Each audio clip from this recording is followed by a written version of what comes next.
सोमवार के दिन धन की कमी है, संपदा नहीं है, पैसा नहीं आ रहा, व्यापार नहीं चल रहा, कहीं से आवक नहीं हो रही, बहुत कष्ट का समय चल रहा है। शमी के वृक्ष में, शमी के वृक्ष के नीचे जब जाएं और शमी के वृक्ष के नीचे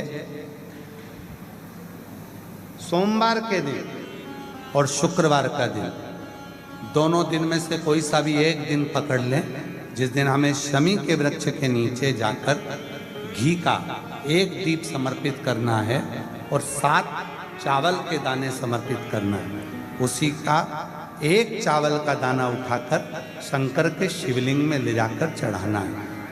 आपको मालूम ही नहीं पड़ेगा कैसे आप धीरे धीरे संपदावान बनते चले जाएंगे। शमी का पौधा वैभव देना प्रारंभ कर। शमी, मेहनत आपकी है, संघर्ष आपका है, आपको परिश्रम भी करना है और साथ में ये कर्म भी करना। कभी कभी जब तुम्हारा मन कर जाए कि आज मेरा मन है और बारिश में, बरसात में बहुत सारी दुर्वा आ जाती है, बहुत सारी दुर्वा आ जाती है, तो दुर्वा की ही कंठी, दुर्वा की ही माला बनाकर, दुर्वा की ही माला बनाकर, दुर्वा की ही माला बनाकर कभी कभी, जैसे ये शिवलिंग है और दुर्वा की माला बनाकर इस शिवलिंग पर उस माला को बीच में से पूरी जोड़ेंगे नहीं, आधी माला, मतलब कटी हुई होना चाहिए, जुड़ी हुई नहीं होना चाहिए। माला को ये अशोक सुंदरी वाली जो जगह है, यहाँ से दुर्वा की माला चढ़ाते चढ़ाते चढ़ाते चढ़ाते शिवलिंग पे से माँ जगतजननी की पीठिका तक वो माला जा। अभी बारिश में दुर्वा आ जाती है, सावन के महीने में, आषाढ़ के महीने में, कुंवार के महीने में, कार्तिक के महीने में, जब तुम्हारा मन पड़ जाए और अगर तुम्हारे बगीचे में दुर्वा मिल जाती हो तो हर महीने भी अगर आपने यहाँ अशोक सुंदरी से दुर्वा की माला बनाई और उस माला को यहाँ से चढ़ाते चढ़ाते चढ़ाते चढ़ाते ऐसे शिवलिंग पर समर्पित करते हुए अपने उंगली पर थोड़ा सा घृत लगाकर बीच में एक बिंदी लगा दें और बाबा को अपने मन की कामना कहकर आप वापिस अपने घर पर आ जावें। 2 या 3 बार आप अगर दुर्वा की माला समर्पित कर देते हैं तो जो भी मन की कामना होती है मेरा देव अधिदेव महादेव पूर्ण जरूर कर। उस दुर्वा की माला में वो बल होता है जो शिव को हमारी ओर केंद्रित कर। देवी को प्रसन्न करने के लिए अग्नि की जरूरत पड़ती है और महादेव को प्रसन्न करने के लिए 1 लोटे जल की जरूरत पड़ती है। अब मत छेड़िए, करबद्ध निवेदन है आप लोगों से, थोड़ा चल लेने दो।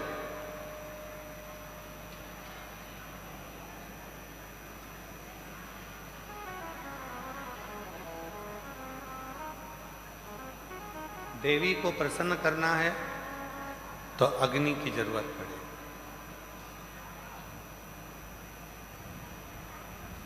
और मेरे महादेव को अगर प्रसन्न करना है तो 1 लोटे जल की जरूरत है।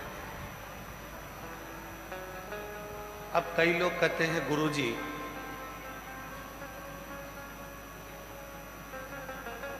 शिव और शक्ति दोनों को ही प्रसन्न करना है और तुरंत कोई ऐसी जगह बता दो जहां पर शिव और शक्ति एक साथ प्रकट होकर, प्रसन्न होकर हम पर करुणा करना प्रारंभ कर दें, तो वो स्थान कौन सा हो सकता है? तो शिव महापुराण में, उमा संहिता में एक स्थान ऐसा बताया, बेलपत्र का वृक्ष, उस बेलपत्र के वृक्ष के नीचे जब जल चढ़ाकर हम दीपक प्रज्वलित करते हैं लंबी बत्ती का, कौन सी बत्ती का? वो रुई की जो लंबी बत्ती होती है, उसको घी में डुबोकर हम दीपक प्रकट करते हैं। उस समय पर शिव और शक्ति दोनों ही प्रसन्न होकर हमें वर प्रदान करना प्रारंभ करते हैं। दोनों। अब दीप किसके लिए लगाया तुमने? शक्ति के लिए।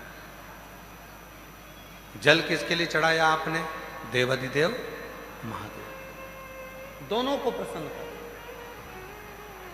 और देवी को जब कोई दीप लगता है, कुल देवी को, मां आद्य शक्ति जगत जननी जगदम्बा दुर्गा भवानी को, मां वीणा वादनी को, मां शारदा को, मां संतोषी को, मां लक्ष्मी को, मां जगत जननी दुर्गा भवानी को, कोई भी माता को यदि दीपक लगाया जाता है तो वो बत्ती गोल नहीं होती, वो फूल बत्ती का नहीं होता।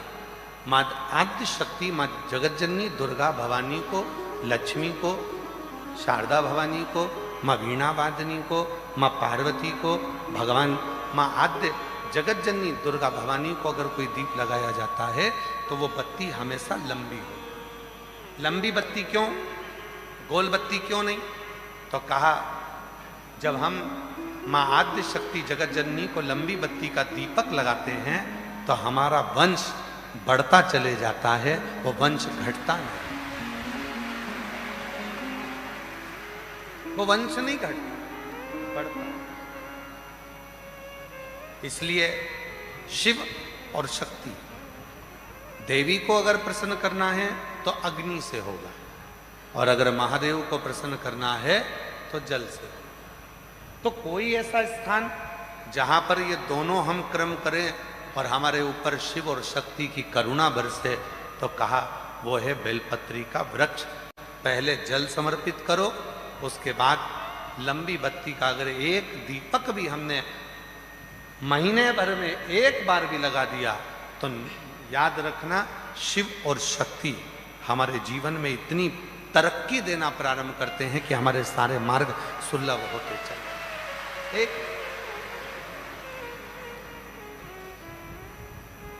और मैंने तेरे ही भरोसे बाबा, तेरे ही भरोसे हवा बिच उड़ती जागी बाबा, डोर हतो छठी नाम कटी जागी भोले मैं तेरी पतन, शंभू मैं तेरी पतन, हवा बिच उड़ती जागी बाबा, डोर हतो छठी नाम कटी जागी। शिव कथा कर रही है। ये दुनिया बड़ी विचित्र है। लाकिट, पाकिट और जाकिट का युग है। क्या क्या चीज? जम के बोलिए। लाकिट, पॉकेट और जाकिट का युग है। और जिनके पास में ये तीन चीजें अच्छी आ जाती है, लॉकेट मतलब जेवर, आभूषण, काया, ये सब लॉकेट के अंतर्गत आता है। आप सुंदर हो गए, काया अच्छी है आपकी, आपके पास में खूब ज्वेलरी है, गाड़ी है, बंगला है, जमीन है, जायदाद है, तो कहीं ना कहीं थोड़ा ना थोड़ा अहंकार आपके भीतर आ जाएगा। पॉकेट, जेब में अगर पैसा है, धन बहुत सारा है, संपदा बहुत सारी है, खूब पैसा आपकी जेब में, आपकी तिजोरी में, आपके बैंक में बैलेंस अच्छा है, दुकान अच्छी चल रही है, व्यापार अच्छा चल रहा है, तो जिसके पास ज़्यादा पॉकेट में धन होता है उसको भी अहंकार आ जाता है। जॉकेट, कपड़े बड़े सुंदर हैं, हमारा घर बड़ा सुंदर है, हमारा आभूषण बड़ा सुंदर है, हमारी व्यवस्थाएं बड़ी सुंदर है। लॉकेट, जॉकेट और पॉकेट, ये तीन की गर्मी, इन तीन चीज की जो गर्मी होती है ना, एक लॉकेट की गर्मी मतलब सुंदरता की गर्मी, धन की गर्मी, वैभव की गर्मी, सत्ता की गर्मी। एक पॉकेट की गर्मी, जेब में अगर पैसा भरा है तो ये गर्मी बड़ी बुरी है। काया की सुंदरता की गर्मी, धन वैभव की गर्मी, पॉकेट की गर्मी और अच्छे कपड़ों की, अच्छे बंगले की, अच्छी गाड़ी की गर्मी बहुत बुरी है। मेरे महादेव के पास में ना लॉकेट है, बोलते जाओ, और ना पॉकेट है और ना जैकेट है। मेरे महादेव के पास में ना पॉकेट, ना लॉकेट, ना जैकेट, और उसके पास में जो लॉकेट है वो दुनिया का कोई व्यक्ति लटका नहीं सकता। जो उसके पास में लॉकेट है, जो उसके पास में लॉकेट रखा हुआ है बासुकी नाग का, वो एक भी लटका नहीं सकता। और उसके पास में पॉकेट भी नहीं है, क्योंकि कपड़े सिले हुए पहनते तो जेब होती है, अब तो यहां तो जेब ही नहीं। इसलिए जन्म लिया बच्चा भी लॉकेट, पॉकेट और जॉकेट लेकर नहीं आता, और मरने वाला व्यक्ति भी लॉकेट, पॉकेट और जॉकेट लेकर नहीं जाता। जन्म लिया बच्चा भी लॉकेट, पॉकेट, जॉकेट से दूर होता है, और मरने वाला भी। इसीलिए हमारे यहाँ मुर्दे को कपड़ा उड़ाया जाता है जिसमें जेब नहीं होती, जिसमें जॉकेट नहीं होती, जिसमें लॉकेट नहीं होता। आप कुछ रख कर ले जा नहीं सकते। मेरे देवाधिदेव महादेव के पास में लॉकेट भी नहीं है और पॉकेट भी नहीं है, जेब रखने के लिए, धन रखने के लिए उसने अपने पास में कुछ भी नहीं रखा। ना बहुत बड़ी अलमारी रखी, ना बहुत बड़ी संपदा रखने के लिए कोई डब्बा रखा, ना कोई बैग रखा, उसके पास कुछ नहीं। और ना उसके पास में जॉकेट है, वो जॉकेट से भी परे, उसको कपड़े से कोई मतलब नहीं। कपड़ा, वस्त्र, ये शरीर को सजा देता है, और हमारा किया गया भजन, हमारा किया गया मंत्र जाप, हमारा किया गया नाम जाप, हमारा किया गया स्मरण हमारी इस आत्मा को सजा देता है, इस चित्त को सजा देता है, इस मन को सजा देता है। पानी नीचे है, इसको 3 मंजिल ऊपर ले जाना है, तो काहे से लेकर जाओगे? 4 मंजिल ऊपर लेकर जाना है, 10 मंजिल ऊपर लेकर जाना है, तो पानी को ऊपर ले जाने के लिए कोई मशीन की, कोई मोटर की, कोई यंत्र की जरूरत पड़ती है। बोलो सही है कि गलत है? जम के बोलो जरा। बोर नीचे खोदा गया, 300 फीट, 200 फीट, 400 फीट, 500 फीट नीचे चले गया। पानी नीचे से लाना है तो उसको लाने के लिए कोई ना कोई मोटर, कोई ना कोई यंत्र की जरूरत पड़ती है। नीचे के पानी को ऊपर तक ले जाने के लिए यंत्र की जरूरत पड़ती है, और व्यक्ति को नीचे से ऊपर की ओर बढ़ने के लिए शंकर के मंत्र की जरूरत पड़ती है। यंत्र के बिना पानी बोर में से ऊपर नहीं जा सकता, यंत्र बिना, मशीन बिना, मोटर बिना पानी नीचे से ऊपर नहीं जा सकता, और मंत्र के बिना, श्री शिवाय नमस्तुभ्यम के बिना, ओम नमः शिवाय के बिना, नमः शिवाय के बिना, महामृत्युंजय मंत्र के बिना, राम कृष्ण के बिना, भगवत भजन के बिना, राम कृष्ण हरि के बिना, भगवान के मंत्र के बिना, भजन के बिना व्यक्ति ऊपर की ओर नहीं बढ़ सकता। उसको बढ़ने में मंत्र की जरूरत पड़ेगी। बड़े बड़े व्यापारियों को देखिए, बड़े बड़े उद्योगपतियों को देखिए, हमारे यहाँ के भारत के बड़े बड़े धनपतियों को देखिए, टाटा बिरला को देख लेना, अंबानी परिवार को देख लेना, और भी जितने जितने करोड़पति, अरबपति, धनपति हैं हमारे भारत के, इनको देखना। अब इनके पास में इतना धन आ गया तो टाटा बिरला को क्या पड़ी कि बिरला मंदिर का निर्माण करते। बार बार मंदिर बनाने की क्या जरूरत पड़ गई?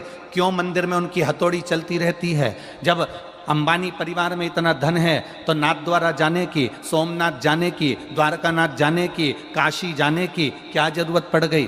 क्यों जाते हैं? उनको मालूम है कि ये दौलत, ये सत्ता, ये वैभव, ये धन, ये संपदा हमें जो मिली है ये भगवान के मंत्र से मिली है। ये मंत्र जपते गए, स्मरण करते गए, कीर्तन करते गए, नाम जाप जपते गए तो हम भी उन्नति की सीढ़ी पर चढ़ते गए। जैसे जैसे मंत्र जपा गया है, जैसे जैसे भजन किया गया है, वैसे वैसे हम उन्नति की ओर बढ़ते चले गए, ऊपर की ओर बढ़ते चले गए।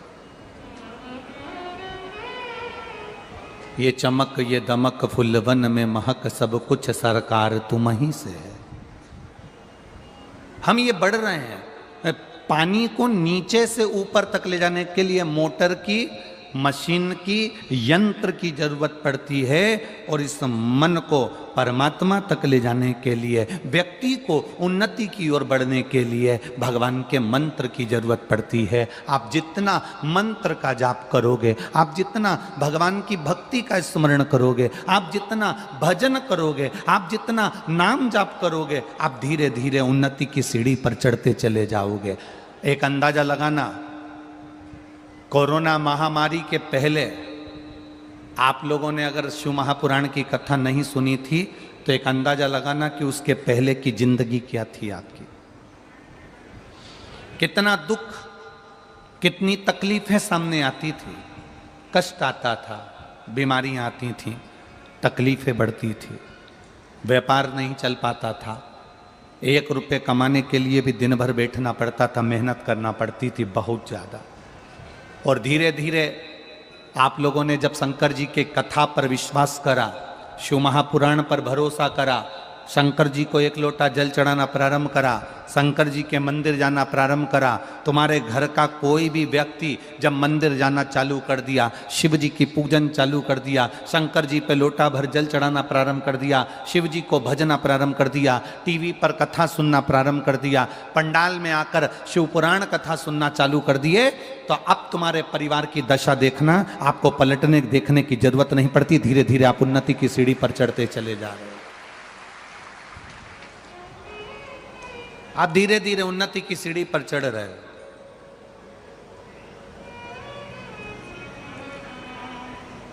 आप करोगे ना भजन, आप करोगे ना भक्ति, आप करोगे ना स्मरण, धीरे धीरे बढ़ते जाओ, धीरे धीरे उन्नति की ओर चढ़ते जाओ। भजन का जो बल है, मंत्र का जो बल है, वो उन्नति की ओर बढ़ाने के लिए, अपने मन को, अपने चित्त को, अपने विचारों को जब हम परमात्मा तक पहुंचाते हैं, अपने मन को जब हम भगवान तक भेजते हैं, तो हम स्वयं भी उन्नति की ओर बढ़ते जाते हैं, हम उन्नति की ओर चढ़ते जाते हैं। आप करो भजन भगवान का जितना कर सकते हो।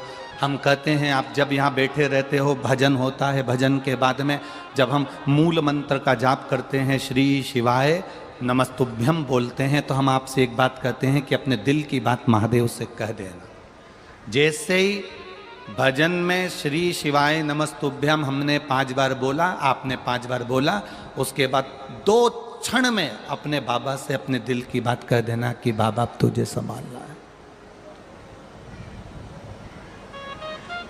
अब कोई नहीं जो मुझे संभाले।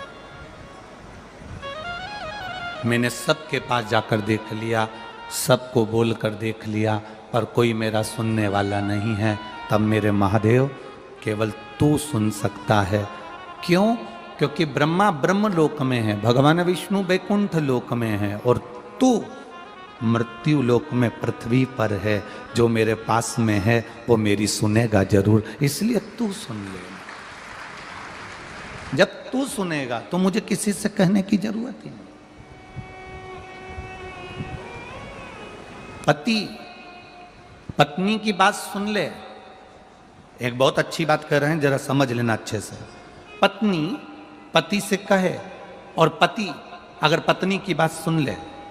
पत्नी ने पति से कहा, सुनो आज मेहमान आ रहे हैं 15, घर में सब्जी नहीं है, आलू भेज देना, टमाटर भेज देना, हरी मिर्ची भेज देना, हरा धना भेज देना, थोड़ी से अदरक भेज देना, थोड़ी तुरई भेज देना, गिलकी भेज देना। पत्नी ने पति से कहा। अब जरा विचार करना, पति ने नहीं सुना, पति ने सब्जी भेजी नहीं, घर में 15 मेहमान आ रहे हैं, सब्जी नहीं भेजी, तो पत्नी क्या करेगी? जम के बोलिए, करेगी क्या?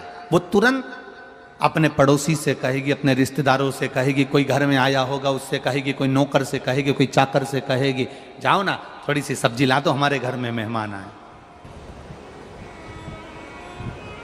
हमारे घर में मेहमान आए, आप सब्जी ला कर दे दो। पत्नी दूसरे से कहेगी।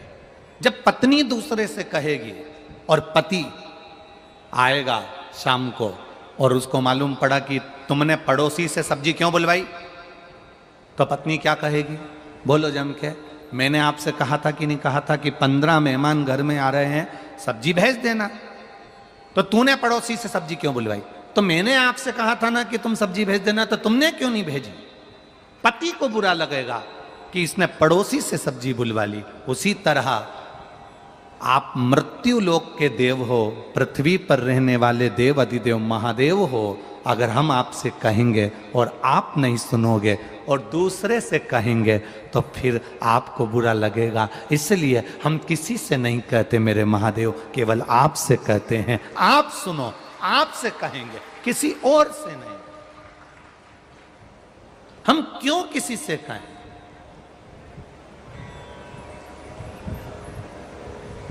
जो चोर को कुबेर बना सकता है वो हमारी नहीं सुन सकता।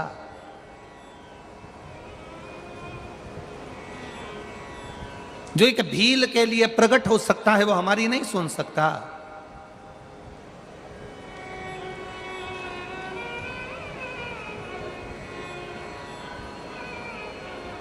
हम क्यों किसी से कहें? हम क्यों किसी के द्वार पर जाएं? हम तो केवल तेरा भजन करते हैं, तेरा स्मरण करते हैं और तेरे बल पर जीते हैं। हमें दूसरे से कोई मतलब है ही नहीं।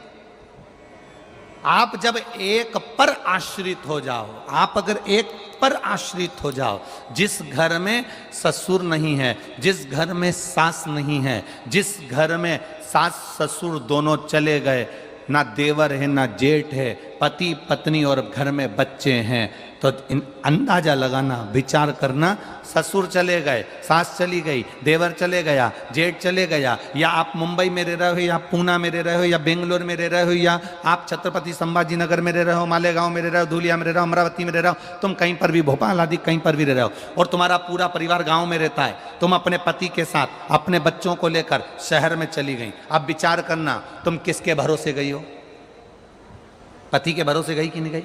कि मेरा पति है वो हम लोगों को पाल लेगा, मेरा पति है बच्चों को अच्छी एजुकेशन दे देगा, मेरा पति है मेरे लिए भोजन की व्यवस्था कर देगा, मेरा पति है रुकने की व्यवस्था कर देगा, मेरा पति है घर में सारी व्यवस्था हो जाएगी। जब भगवान मां के गर्भ से बच्चे को जन्म देता है, बच्चा अंदर दोनों मुष्टिकाएं बांध कर रहता है और भगवान से कहता है मैं तेरे भरोसे रहूंगा, तेरे विश्वास पर रहूंगा, तब भगवान अंदर संकल्प देकर भेजते हैं, तू चिंता मत करना, तू अगर मेरे भरोसे पर आ रहा है। जैसे पत्नी पति के भरोसे पर मुंबई चली गई, पत्नी पति के भरोसे पर बेंगलोर चली गई, पत्नी पति के भरोसे पर फ्लैट में चली गई, मकान में चली गई, अब किराया पति देगा, बच्चों को पढ़ाएगा पति, रखेगा पति, संभालेगा पति, दवाई पति कराएगा। तो भगवान कहता है कि जैसे फ्लैट में पति पत्नी को लेकर जाता है तो संभालता वो है। भगवान कहते हैं अगर मैं तुझे पृथ्वी पर जन्म देता हूं,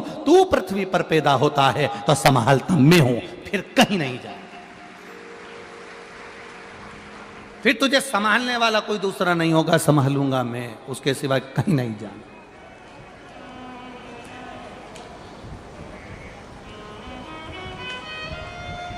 तेरा भरोसा मेरे भोले, तेरा सहारा है,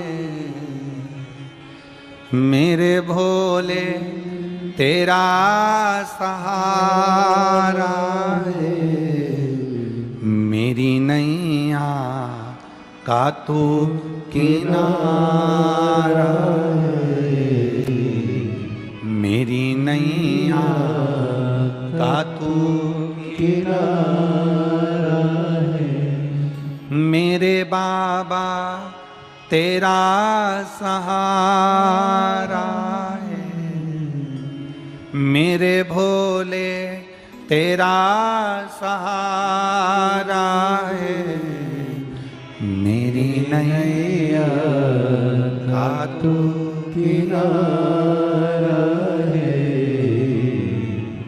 मेरी नैया का तू किनारा है। तेरे सिवा कौन होगा? हम किसके भरोसे पर जिए? ऊपर रहते तो ब्रह्मा जी के भरोसे पर रहते, ऊपर रहते नारायण के भरोसे पर रहते, ऊपर रहते इंद्र के भरोसे पर रहते, उनके जिस लोक में रहते हम उस लोक के भरोसे पर रहते, उस लोक के भरोसे।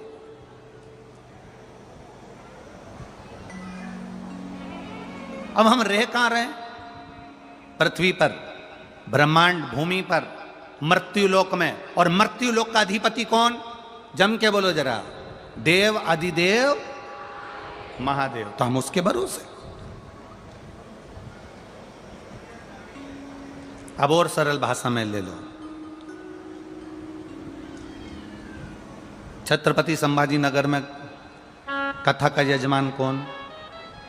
बोलते जाओ जरा, बोलते जाओ। विधायक प्रदीप जी जायसवाल, इनको यजमान किसने बनाया? देवाधिदेव महादेव। ठीक है, अब बुलाया किसने? देवाधिदेव महादेव की कृपा इन पर हुई और इन्होंने हमको यहां बुलाया। अब बुलाया तो व्यवस्था कौन करेगा? बोलते जाओ, जम के बोलो। महादेव इन पे कृपा करें और ये अपनी व्यवस्था करें, ये अपनी व्यवस्था करें।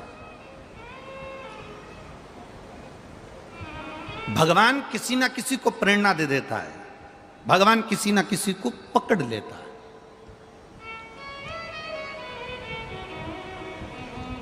अब जरा विचार करिएगा, 8 दिन पहले तक जबलपुर में कथा हो रही थी और 8 दिन के पहले जब हम वीरगंज में कथा कर रहे थे तब वहाँ पर सूचना मिली कि जबलपुर में व्यवस्था नहीं हो पाई, वहाँ परमिशन नहीं मिल पाई, तो कथा कैंसिल हो गई। अब जरा विचार करिएगा, इनके घर के बच्चे वो ऋषिकेश और वो निखिलेश आदि कथा टीवी पर देख रहे हैं, उन्होंने जैसे ही देखा कि कथा कैंसिल, दूसरा दिन ही नहीं हुआ और मालूम पड़े कि वो कथा तुरंत, ये यहाँ तो कथा चल रही और माइक पे बोला कैंसिल हुई और ये सीहोर पहुंच गए ऋषिकेश और वहां जाकर ये कथा को लेकर यहाँ आ गए।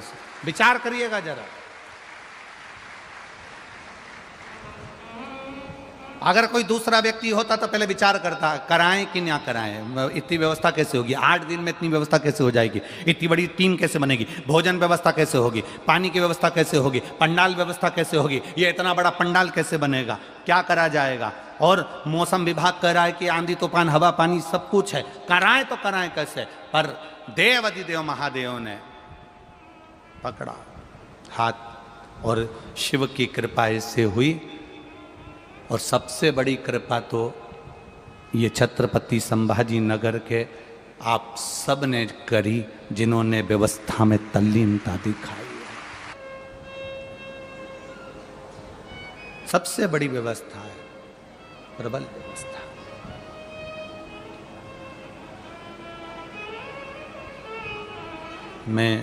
हम लोग आज 6 दिन हो गए जायसवाल परिवार में आए हुए।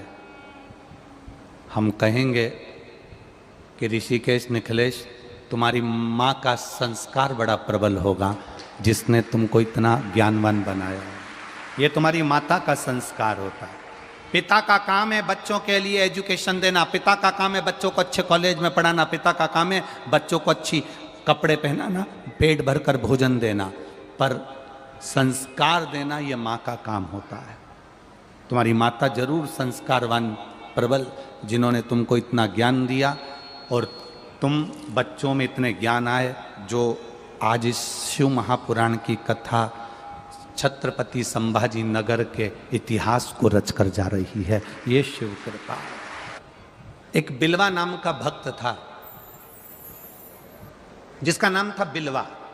सपेरा था, सांप पकड़ने का उसका काम था। जंगल में रहता था, सांप पकड़ना, सांप का जहर निकालना, सांप उसको प्रियता था। सपेरा था, सांप से ही उसकी जिंदगी थी। बीना बजाता, सांप नचाता और आनंद पाता। सांप केवल सर्प से मतलब। और वो बिलवा इतना शिव का भक्त था, इतना भक्त था, जब वो 4 वर्ष की अवस्था में था ना बिलवा, तो 4 साल की अवस्था में बिलवा भगवान की अविरल भक्ति में डूबा रहता था। आपके घर के बच्चे, कई बच्चों का हमने जीवन देखा है, आपके घर के बच्चों का भी जीवन आपने देखा होगा। गणेश जी का समय आता है, गणेश जी जब बैठने का समय आता है, मट्टी के छोटे छोटे गणेश जो घर में रहते हैं, बच्चे उनको उठा उठा कर हर कहीं बिठाते रहते हैं। यहाँ बिठा दिया, वहाँ बिठा दिया, वहाँ बिठा दिया, और उनसे खेला करते हैं, भगवान से खेला करते हैं, भगवान से लाड़ लड़ाया करते हैं, भगवान से स्नेह करा करते हैं।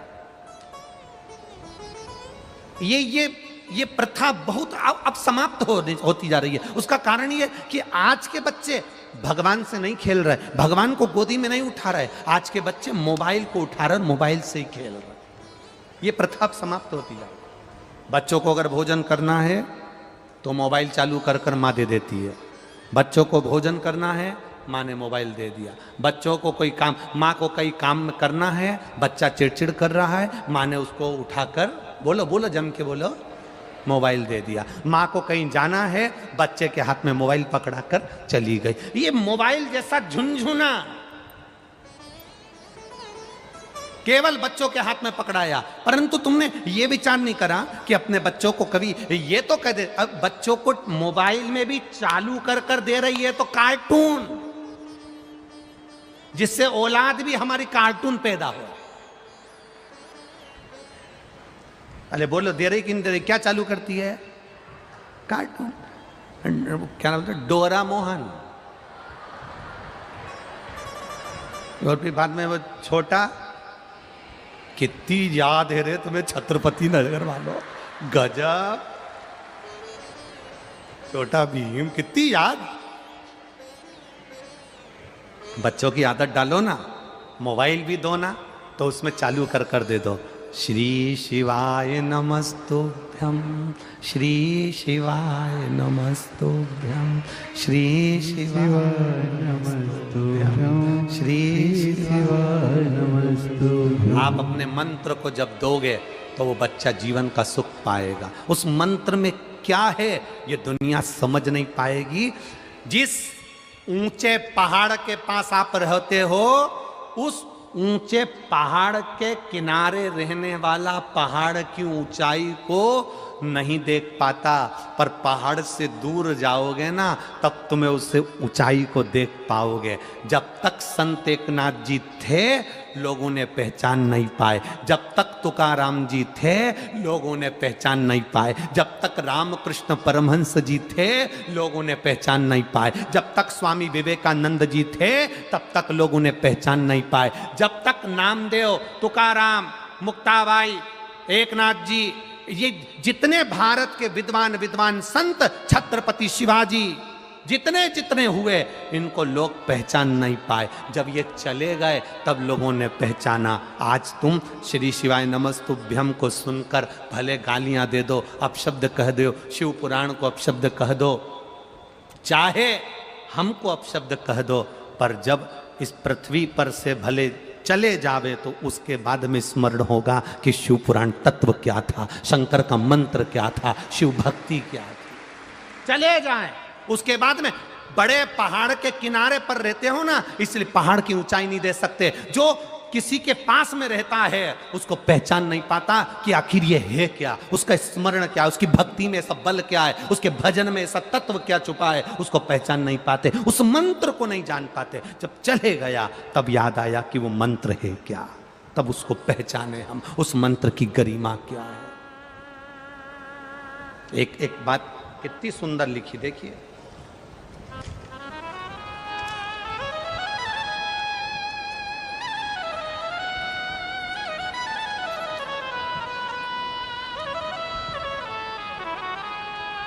गुरुजी में चित्राबाई परदेसी, रहने वाली सेदुणी की, तहसील जामनेर। कहीं बैठी हो तो हाथ हिला सकती हैं, जहाँ कहीं भी बैठी हो अपना हाथ हिला सकती हैं।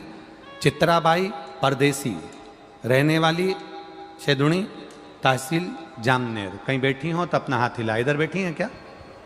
बैठी हैं इधर? हाँ, तो पर्दे में हमें तो नहीं दिख रही, कैमरे वालों को दिख जाए तो अवश्य कैच करिएगा। हाथ हिला दो बहन, हाँ हाथ हिला दो एक बार। मैं चित्राबाई परदेसी, रहने वाली सेदुणी, तहसील जामनेर। आप लोग पत्र में भी पढ़ सकते हो। जिला जलगांव।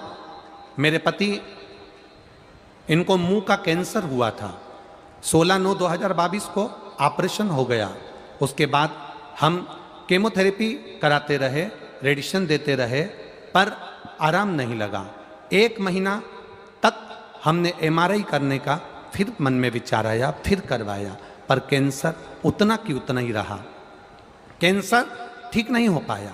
डॉक्टर साहब ने कहा कि इनको वापिस ऑपरेशन करना पड़ेगा। तब हमने पशुपतिनाथ का व्रत करने का मन में विचार बनाया और पशुपति व्रत करना प्रारंभ करा। शिव जी पे चढ़ा हुआ जल लाते, अपने पति को दे देते, बेलपत्र लाते, वो उनको दे देते, टीवी पर कथा सुनते, आस्था चैनल पर बाबा से प्रार्थना करते कि इनको ठीक कर दो। बाबा की कृपा से जब कैंसर वापिस हो गया, फिर वापिस हम जांच कराने के लिए गए तो बाबा की कृपा से सारी रिपोर्ट नॉर्मल आई। अब उनका कैंसर ठीक है और बाबा की कृपा है। ये शिव तत्व। बैठिए बहन। हर हर महादेव।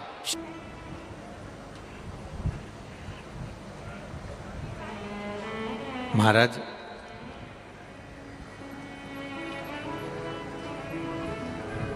आपका विश्वास, जब घर से 1 लोटा पानी लेकर जब निकल कर जाऊं ना, घर से जब 1 लोटा जल लेकर निकल कर जाओ, अपने घर का 1 लोटा पानी महादेव के मंदिर में लेकर जाओ, उस समय पर तुम्हारे मन में ये आना चाहिए कि मेरी जिंदगी का सारा दुख और तकलीफ और कष्ट मैं महादेव को छोड़ने के लिए जा रही हूँ, महादेव के चरणों में देने के लिए जा रही हूँ। मेरे जीवन का सारा दुख मैं महादेव को सुनाने के लिए जा रही हूँ। मेरे जीवन की सारी तकलीफें मैं भोलेनाथ को कहने के लिए जा रही हूँ। मेरे जीवन का सारा कष्ट मैं महादेव को बताने के लिए जा रही हूँ। मेरे जीवन की सारी तकलीफें, सारा दुख मैं महादेव को बताने के लिए जा रही हूँ। तुम्हारे भीतर ये भाव प्रकट होना चाहिए कि मैं अकेली नहीं हूँ, मेरे साथ में देवाधिदेव महादेव कदम से कदम मिलाकर चल रहे हैं। मैं अकेली नहीं हूँ।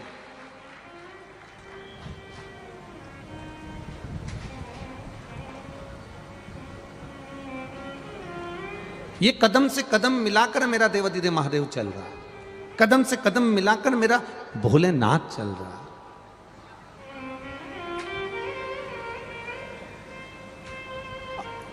पांडव जुआ खेलने बैठे, चौसर खेलने बैठे,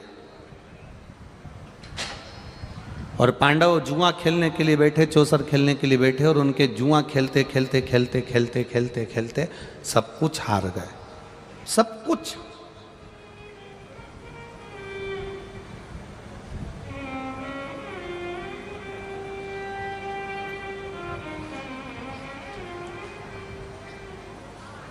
ये पांडव जुआ खेलते खेलते सब कुछ हार गए। जब सब कुछ पांडव हार गए, रोते हुए उस जुए के पंडाल में से बाहर निकले, उस सभा में से बाहर निकले, रो रहे थे। मेरा द्वारकाधीश बाहर खड़ा था, इंतजार कर रहे थे, क्योंकि ये कह कर गए थे जब तक तुम्हें बुलाए नहीं तब तक तुम अंदर आना नहीं। भगवान बाहर ही खड़ा था। द्रौपदी ने पुकारा था इसलिए अंदर आया था और चीर बढ़ाकर वापस बाहर चले गया। रो रहे हैं पांडव। युधिष्ठिर की आंख में जल भरा हुआ है, अर्जुन की आंख में जल भरा हुआ है, भीम, नकुल, सहदेव सब रो रहे हैं। द्वारकाधीश देखे और द्वारकाधीश ने पूछा तुम रो क्यों रहे हो? क्या हो गया जो रो रहे हो? हम सब कुछ हार गए, अब हमें वन जाना पड़ेगा। ये खबर माता कुंती के कानों में पहुंच गई। महाभारत का चरित्र कहता है जब माता कुंती के कानों में शब्द पहुंचा तो माता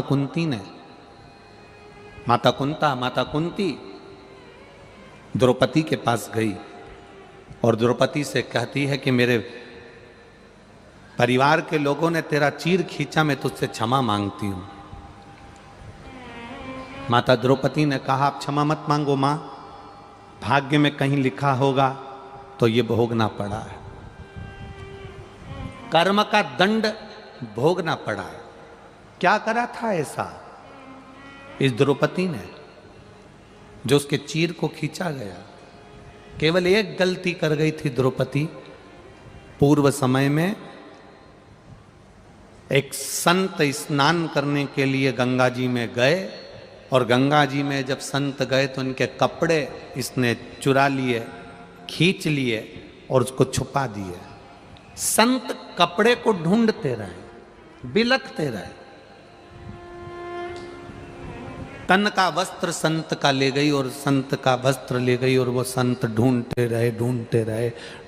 रहे। एक बात अपनी जिंदगी में उतार कर रखना, ले जाने वाले, फिर निवेदन करूंगा, चोर गले की चेन उठाकर ले जाता है, चुरा कर ले जाता है, मोबाइल 50-50 हजार का, 1-1 लाख का, 70 हजार का, 20 हजार का, 10 हजार का चुरा कर ले जाता है। गले का मंगलसूत्र 25-50 हजार, 1 लाख का चुरा कर ले जाता है। बैग 25-50 हजार का चुरा कर ले जाता है। जितने चोर आज तक चोरी करते रहे उन्होंने कोई प्रमोशन नहीं करा, वो चोटे की चोटे ही रहे। उन चोरों ने कोई प्रमोशन नहीं करा, वो पहले भी चोर थे और जम के बोलो आज भी चोर हैं। जिनके गले की चेन चली गई, मंगलसूत्र चले गया, बैग चले गया, भगवान की कृपा से उसने फिर मेहनत करी और मेहनत कर कर वो चेन, मंगलसूत्र और बैग फिर ले आया। पर चोटा ही रिया, वो अभी तक प्रमोशन नहीं कर पाया। वो जैसा था वैसा की वैसा ही है। किसी का बैग ले भी गए, किसी का सामान मिल भी गया, किसी का मोबाइल मिल भी गया। जरा विचार करना, 5-10 हजार का मोबाइल ले भी जाओगे ना तो घर में रखा हुआ 10 हजार से ज़्यादा वो लेकर चले जाता है। आप किसी का सामान लेकर चले गए, वो आपसे आपके घर का रखा हुआ धन लेकर चले जाएगा, वैभव लेकर चले जाएगा, सब कुछ चले जाता। एक गलती द्रौपदी से हो गई थी कि उसने संत स्नान कर रहे थे और उनके कपड़े उठा लिए थे पूर्व जन्म में, और उसका भोग द्रौपदी को ये भोगना पड़ा कि उसको भरी सभा में लोग उसके परिवार के, उसके देवर आदि उसका चीर खींच रहे। हमारे कर्म का दंड हमको भोगना पड़ता है। हम जैसा कर्म करेंगे उसके अनुसार हमको भोगना ही है। आप अच्छा कर रहे हैं, आपको अच्छा मिलेगा। कर्म का दंड हमें भोगना है, हम भोगेंगे। माता कुंती ने हाथ जोड़कर कहा द्रौपदी से, मैं क्षमा चाहती हूं। द्रौपदी कहती है नहीं, ये आपकी गलती नहीं है, आपके परिवार की गलती नहीं है, ये मेरे पूर्व कर्म की गलती है। जो मैंने पूर्व में किया होगा आज मैं वो भोग रही हूं। अपने कर्म को हम भोग रहे हैं। मत बुरे कर्म कर बंदे वरना पछताएगा, भगवान की आंखों से तू बच नहीं पाएगा, तू बच नहीं पाएगा। अरे ओ अज्ञानी मत कर नादानी। अरे ओ अज्ञानी मत करना नादानी, तेरे कर्म का फल भी तू ही पाएगा, जैसा किया तूने तेरे आगे आएगा।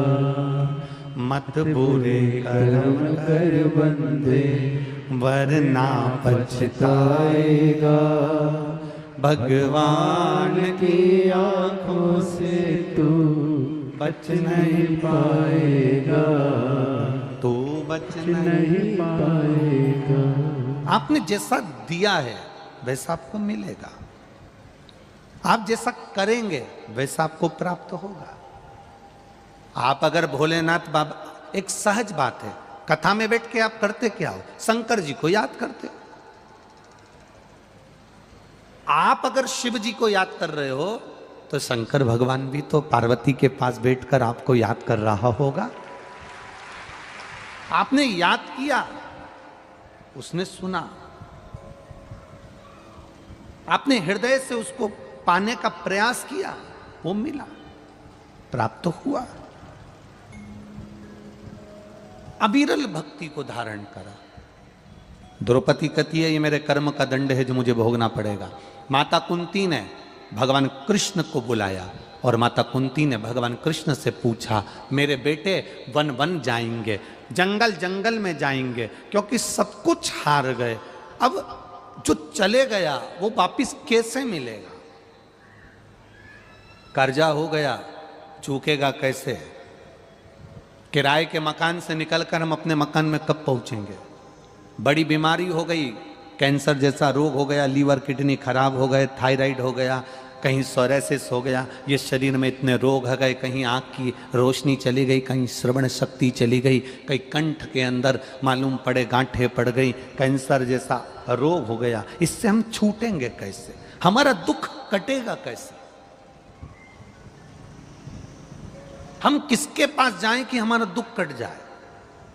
बहुत सारे महाराज मिलेंगे, बहुत सारे मिलेंगे तुमको जो कहेंगे हमारे पास आकर बैठो, हम तुम्हें ये दे देंगे, तुम्हारा दुख कट जाएगा, हम तुम्हारे लिए ऐसा कर देंगे, तुम्हारा दुख कट जाएगा, हम तुमको ये बता देंगे, तुम्हारा दुख कट जाएगा। शिव महापुराण की कथा कहती है शंकर भगवान 24 घंटे शमशान में रहते हैं। भोलेनाथ जी कहते हैं कि मुझसे बड़ा दुनिया में कोई तंत्र जानने वाला नहीं होगा। पार्वती, मुझसे बड़ा दुनिया में कोई मंत्र जानने वाला नहीं होगा, मुझसे बड़ा दुनिया में कोई अघोरी नहीं होगा, और मुझसे बड़ा दुनिया में कोई ज्योतिषाचार्य नहीं होगा।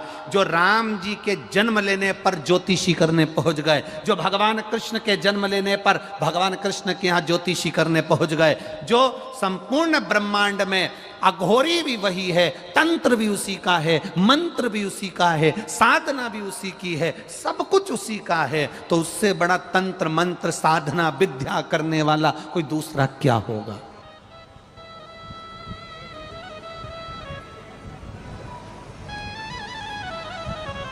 हिंदू धर्म के, सनातन धर्म के प्रसिद्ध मंदिरों में केवल एक मंदिर ऐसा है जिसके सामने शंकर के शिवलिंग के सामने नंदी नहीं है।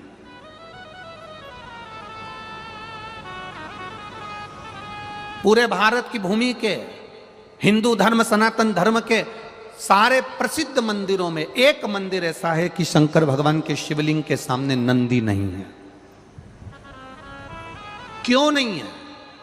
क्या कारण है? वो केवल दुनिया का एक ही मंदिर है, वो एक ही जगह है, वो है अमरनाथ की गुफा, जिसके सामने नंदी नहीं। कौन से महादेव? जम के बोलो जरा। अमरनाथ। अमरनाथ बाबा के सामने नंदी नहीं है, क्योंकि भोलेनाथ पार्वती जी को जब अमर गुफा में बैठकर ज्ञान दे रहे थे तब नंदी को भी छोड़ दिया था, गले के सांप को भी छोड़ दिया था, चंद्र को भी छोड़ दिया था। यहाँ तक है कि भगवान ने गंगा को भी संजो कर एक जगह पर रख दिया था जब पार्वती को ज्ञान उपदेश दिया जा रहा था। अमरनाथ की गुफा में जब देवाधिदेव महादेव पार्वती को ज्ञान उपदेश दे रहे थे, सब कुछ छोड़ दिया। नंदी ने कहा था आप गुफा के अंदर जाकर बैठ जाओगे, मैं अंदर नहीं जा सकता, मेरे लिए आज्ञा क्या है? भगवान कहते हैं जब तक मैं गुफा में बैठा रहूं तू बाहर रहना, लोग जल चढ़ाएंगे, मेरी आराधना करेंगे। शिवजी के मंदिर में शंकर भगवान मंदिर के अंदर हैं और नंदी बाहर है। उसका केवल एक कारण है कि महादेव अगर मंदिर छोड़कर, कैलाश छोड़कर, शमशान छोड़कर, साधना छोड़कर नहीं जा पाते हैं तो उन्होंने नंदी से कह दिया सबके दुख मिटाने के लिए तुझे उनके द्वार तक पहुंचना है, सबके दुख मिटाने के लिए तुझे उसके द्वार तक पहुंचना है। आप शंकर भगवान को एक लोटा जल चढ़ाते हो, उस जल की साक्षी कौन देता है? तुम्हारी शादी होती है, फेरे होते हैं, शादी की साक्षी कौन देता है? साक्षी देने वाले दो हैं, एक अग्निदेव, दूसरा ध्रुव तारा। कौन देता है? ध्रुव तारा। पहले ऐसा नियम था, अब यहां पर महाराष्ट्र में है कि नहीं हमें नहीं मालूम। पहले लड़का लड़की की शादी होती थी तो खवास आता था, नाई आता था, लड़का लड़की का ऐसा सिर मिलाता था और उनको ध्रुव तारा दिखाता था। महाराष्ट्र में ऐसा है कि नहीं है पता नहीं हमको, है कि नहीं? इधर है ना, कहीं कहीं होगा ऐसा। तो ध्रुव तारा साक्षी होता था, उस वरकन्या के विवाह की साक्षी ध्रुव तारा देता था, साक्षी थी उसकी। आप एक लोटा जल जब देवाधिदेव महादेव को चढ़ाते हैं, आपको नहीं मालूम कि शंकर जी नेत्र बंद करके बैठे हैं पिंडी के अंदर, शिवलिंग के अंदर, कि शंकर जी नेत्र खोल कर बैठे हैं, आपको नहीं मालूम। आपने तो शंकर जी को जल चढ़ा दिया, पर तुम्हारे जल चढ़ाने की साक्षी कौन देता है? जो सामने बैठा हुआ है मंदिर के बाहर। कौन? नंदी। वो तुम्हारी साक्षी दे देता है।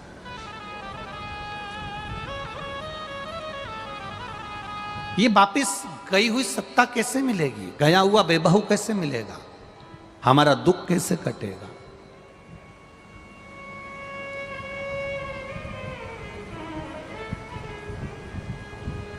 कौन आएगा अंत समय में जो हमारी सुन ले? अंत समय प्रभु आना पड़ेगा, वचन दिया तो निभाना पड़ेगा। आए ना आए प्रभु कुटुंब कबीरा, अंत समय प्रभु आना पड़ेगा, वचन दिया तो निभाना पड़ेगा। कोई आएगा कि नहीं आएगा, पर जिसको तुमने एक लोटा जल चढ़ाया है, एक बेलपत्र देवाधिदेव महादेव को समर्पित करी है, कुछ उससे दिल से कहा है, वो आएगा। बहुत सारे लोग मिलेंगे जो कहेंगे हमारे पास बैठो, हम तुम्हारा दुख मिटा देंगे, हम तुम्हारी तकलीफ मिटा देंगे, हम तुम्हें एक भभूति दे देंगे, हम तुम्हें एक बेल दे देंगे, हम तुम्हें एक नरियल दे देंगे, हम तुमको ये दे देंगे, हम तुमको वो दे देंगे, तुम्हारा दुख मिट जाएगा। पर ईमानदारी से बोलना, संसार में दुख मिटाने की सामर्थ्यता किसी में नहीं है, वो मिटाने की सामर्थ्यता केवल एक देवाधिदेव महादेव में है, बाकी तो किसी में नहीं। सियोर वाला महाराज तुमसे कह दे कि मैं तुम्हारा दुख मिटा दूंगा तो बहुत कठिन बात है। हमारा दुख मिटाने वाला भी देवाधिदेव महादेव है, तो तुम्हारा दुख भी मिटाने वाला देवाधिदेव महादेव। संसार में जन्म लिया है तो दुख पीछा नहीं छोड़ता। तुम्हारे घुटने दुखते हैं तो हमारे भी दुखते होंगे, तुम्हारा सिर दुखता है तो हमारा भी दुखता होगा। बोलो सही है कि गलत है? हम कोई वीआईपी रूप से टपके तो नहीं है कि भगवान ने हमको अलग से नीचे टपका दिया। मानव की देह हमारी भी है, तुम्हारी भी है। तुम 2 रोटी खाते हो, हम भी 2 रोटी खाते हैं। तुमको चिमटी खोड़ेंगे तो दर्द होगा, हमको चिमटी खोड़ेंगे तो दर्द होगा। जैसे तुम हो वैसे हम हैं।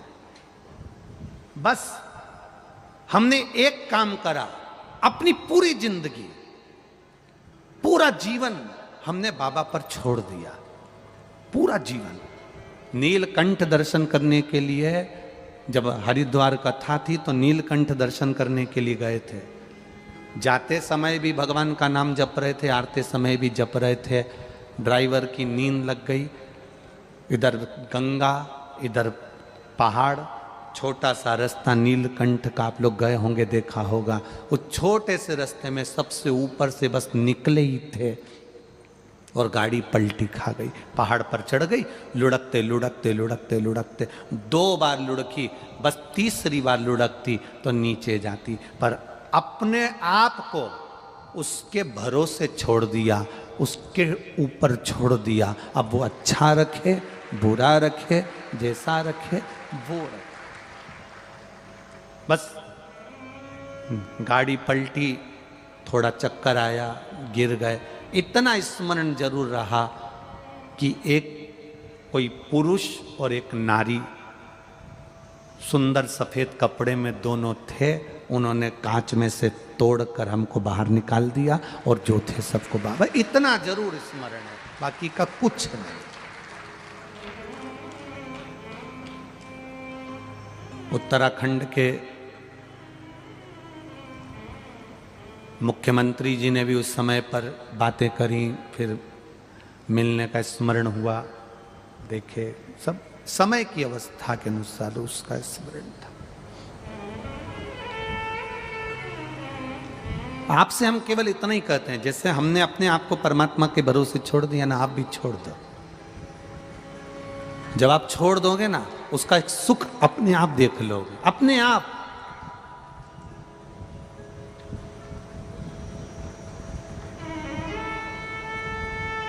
जिसके पिता चने का ठेला लगाते हो, दुनिया भर में धक्के खाते हो, 50 रुपए कमा कर घर लेकर आते हो और उसमें से भी कहीं कोई गाय ठेले पर मुंह मार दे और उसमें से भी चने चले जाएं, जरा विचार करिएगा उसकी गति क्या होती हो। जो ललाट पर लिखा उसे कोई नहीं टाला, पर ललाट पर लिखे हुए को टालने वाला और पलटने वाला। ब्रह्मा जी का काम है भाग्य लिखना, देवताओं का काम है भाग्य लिखना, पर केवल एक ऐसा है देवाधिदेव महादेव जो भाग्य को पलट देता है। तुम्हारे दुख में सुख को पलट देगा, दुख की घड़ी को काट देगा और सुख सामने लाकर छोड़ देगा।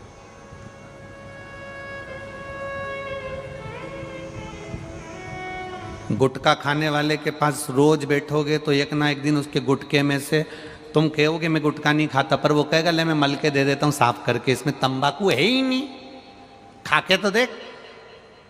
4-6 महीना 8 महीना गुटखा खाने वाले के पास बैठना, एक कटका तुम्हारे मुंह में जरूर जाएगा। बोलो सही है कि गलत है? बोलो, जम के बोलो, जाएगा ना।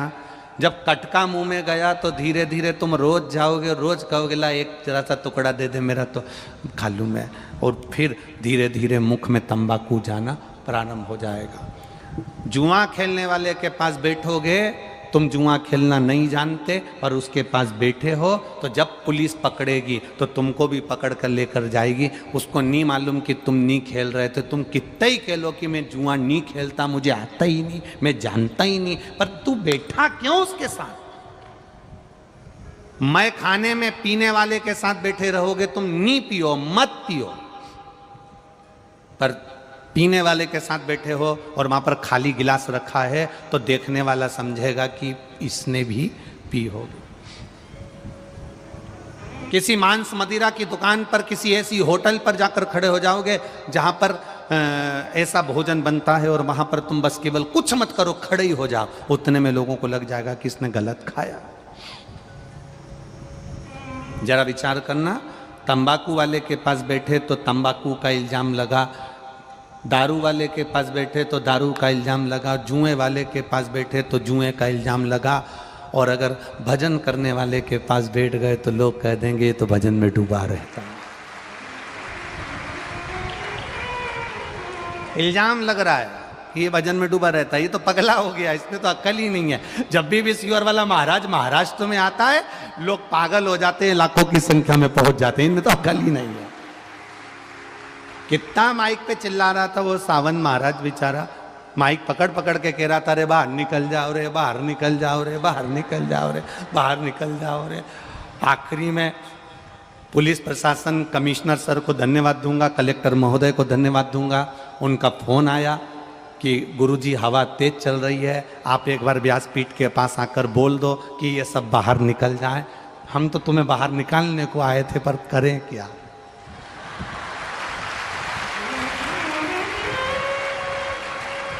एक बार कलेक्टर महोदय और कमिश्नर महोदय, एसडीएम, सबके लिए जोरदार ताली बजा, बहुत बहुत साधुवाद।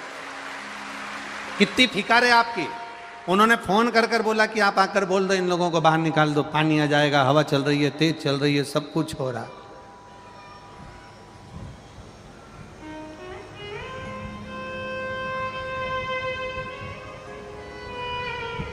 अब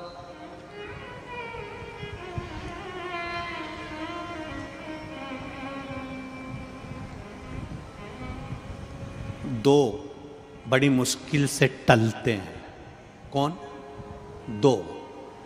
एक जो मदिरा की दुकान पर मदिरा पी लेता है ना, वो एक जगह खड़ा रहता है ना, उसको टालवाना मुश्किल है। उसको धक्का मारो तो नीचे, नशे में दौड़ नीचे, फिर उसको पकड़ के छोड़िया, वो वापिस से जाए नीचे, उसको फिर धक्का मारो ना तो फिर नहीं जाए। ये दो पिए हुए बड़ी मुश्किल से टलते हैं। एक मदिरा पिया हुआ बड़ी मुश्किल से टलता है, और एक शिव महापुराण सुना हुआ बड़ी मुश्किल से टलता है। टलता ही नहीं है। वो बेचारा कब से चिल्ला रहा सावन महाराज कि सावन महाराज कब से कह रहे कि पंडाल खाली कर दो, हवा चल रही है, छोड़ दो, जाओ जाओ जाओ। एक वीडियो में भेज दिया, उसमें कहे गुरुजी ये तो जा ही नहीं रहा है, और अपना बैग रख रख के पसर गए। अरे जा ही नहीं रहा है।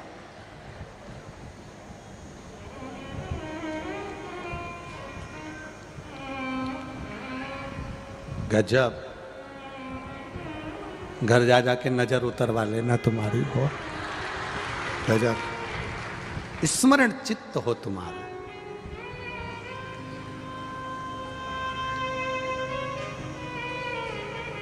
कोई की सामर्थ्यता नहीं कि तुम्हारे दुख को काट दे।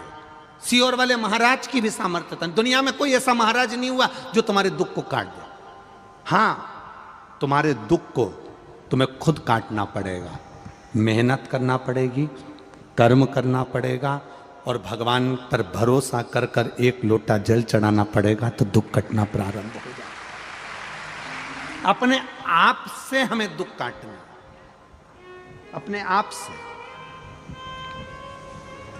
कोई तुमसे कह दे कि हम तुम्हारे यहाँ सोने के हंडे निकाल देंगे, तुम्हारे यहाँ ऐसे मटके भरे पड़े, बस यूं करेंगे और हंडे निकल के आ जाएंगे, तो उनको हमारे सियोर भी भेज देना, हमारे यहाँ भी 2-4 अंडा निकाल जाएगा। कठिन। कर्म करो, विश्वास रख कर करो। एक लोटा जल चढ़ाने जाओ तो विश्वास रख कर जाओ। परमात्मा को क्या चाहिए तुमसे? केवल तुम्हारा किया गया भजन। एक पति को पत्नी से क्या चाहिए? एक पति का जन्मदिन आया, शादी की सालगिरह आई, पति पत्नी, पत्नी ने बहुत प्रेम से पति से कहा, आज मैं बड़ी खुश हो गई हूँ अपन दोनों की, आज 25वीं शादी की सालगिरह है। 25वीं को कुछ कहते हैं सिल्वर जुबली, हाँ ऐसे ही बोलते हैं ना, सिल्वर जुबली। हाँ, 25वीं शादी की सालगिरह, 25। अब 25वीं शादी की सालगिरह, पत्नी ने पति से कहा, मैं बड़ी खुश हूँ, आपको क्या गिफ्ट दूँ? हमेशा आप मुझे गिफ्ट देते रहे हो, मैं क्या गिफ्ट दूँ? पति ने केवल एक ही शब्द कहा, गिफ्ट भले मत दे, पर मेरी इज्जत करना चालू कर दे। आड़े तेड़े शब्द बोलना बंद कर, मेरी इज्जत करना चालू कर। भले गिफ्ट मत दे, क्या करूं उस गिफ्ट का? मालूम पड़े गिफ्ट दे भी दे और मालूम पड़े सम्मान नहीं दे, आदर नहीं दे, चार लोगों में अपशब्द कहे, ताने दे, तो ऐसा गिफ्ट किसी काम का नहीं कि शर्ट दिला दी ने, पेंट दिला दी ने, सामान दिला दिया। वो गिफ्ट किस काम का? उसमें मूल है आपका विश्वास। शिव जी के मंदिर में जाना तो विश्वास के साथ जाना। कुंती मैया के हृदय में ये दुख हुआ, रोते हुए भगवान कृष्ण ने पांडवों को देखा तो पांडवों ने पूछ लिया, माता कुंती ने भी जाकर द्रौपदी से क्षमा मांगी कि मेरे परिवार वालों ने तुम्हारे साथ गलत किया। पर आज दुख इस बात का है, माता कुंती कहती है, तकलीफ इस बात की है, माता कुंती कहती है कि ये मेरा गया हुआ वैभव अब मेरे बेटे वन वन घूमेंगे, इनको वापिस राज सिंहासन कैसे मिले?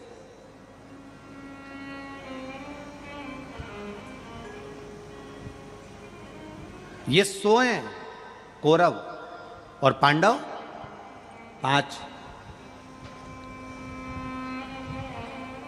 कौरव 100, पांडव 5।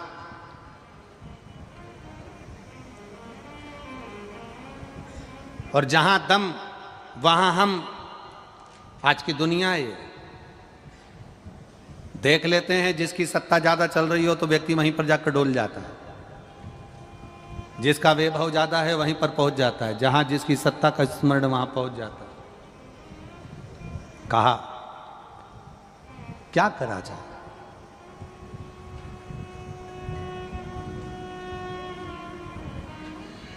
भगवान कृष्ण ने पांडवों को बुलाया और पांडवों को बुलाकर कहा कि एक काम चालू करो, 5 में से अगर एक व्यक्ति भी नियम बना ले कि शंकर भगवान को 1 लोटा जल चढ़ाएगा, बेलपत्र चढ़ाएगा, बेलपत्र नहीं मिलेगी तो पत्ती चढ़ाएगा, पत्ती नहीं मिलेगी तो मंदिर की चौखट पर दर्शन करेगा, दर्शन मंदिर के अंदर भी नहीं कर पाया तो शिखर का दर्शन करेगा, पर नियम बना ले, एक कोई सा भी नियम बना ले। नियम बनाने वाले को भगवान जल्दी से जल्दी दे देता। नियम बना, हमने आपसे केवल एक नियम बनाने का कहा कि रोज शिव जी के मंदिर में 1 लोटा जल चढ़ाओ। नियम बनाया ना तुमने? अगर नियम बनाना प्रारंभ करा, जैसे उस बेटी ने लिखा मेरी आंख चली गई, डॉक्टर ने कह दिया ये आएगी नहीं आएगी पता नहीं, पर उसने अपने पापा मम्मी का नियम बनवा दिया कि तुम मंदिर जाओ मेरे लिए जल लाओ, मंदिर जाओ जल लाओ, रोज कहती है, रोज वो जल लेकर आते, तो उनका नियम बन गया तो बेटी के नेत्र आ गए। उसी तरह हम नियम बना लें कि भगवान के मंदिर तक जाना है, नियम बनाने वाले का भगवान हाथ पकड़कर रख ही लेता है। नियम अगर आपने बनाया, एक व्यक्ति भगवान को नहीं मानता था, भगवान को कभी नहीं मानता था, और उसने एक प्रवचन में सुन लिया कि एक नियम बना लो, भगवान तुम्हारे मन की मनोरथ पूर्ण कर देगा, अभिलाषा पूरी कर देगा। अब उस व्यक्ति ने क्या नियम बनाया? ना मंदिर जाने का नियम बनाया, ना भगवान को जल चढ़ाने का नियम बनाया, ना सूर्य को प्रणाम करने का, ना माता पिता को प्रणाम करने का, ना किसी को आदर करने का, कोई नियम उसने नहीं बनाया। केवल एक नियम बनाया उसने। कौन सा? मेरे पास में कुम्हार रहता है, बर्तन बनाने वाला, मटका बनाने वाला, रसोई बनाने वाला, एक मटकी बनाने वाला, मिट्टी के पात्र बनाने वाला कुम्हार रहता है। मैं सवेरे से सबसे पहले उठूंगा तो उसका मुंह देखूंगा, केवल उसका मुख देखूंगा।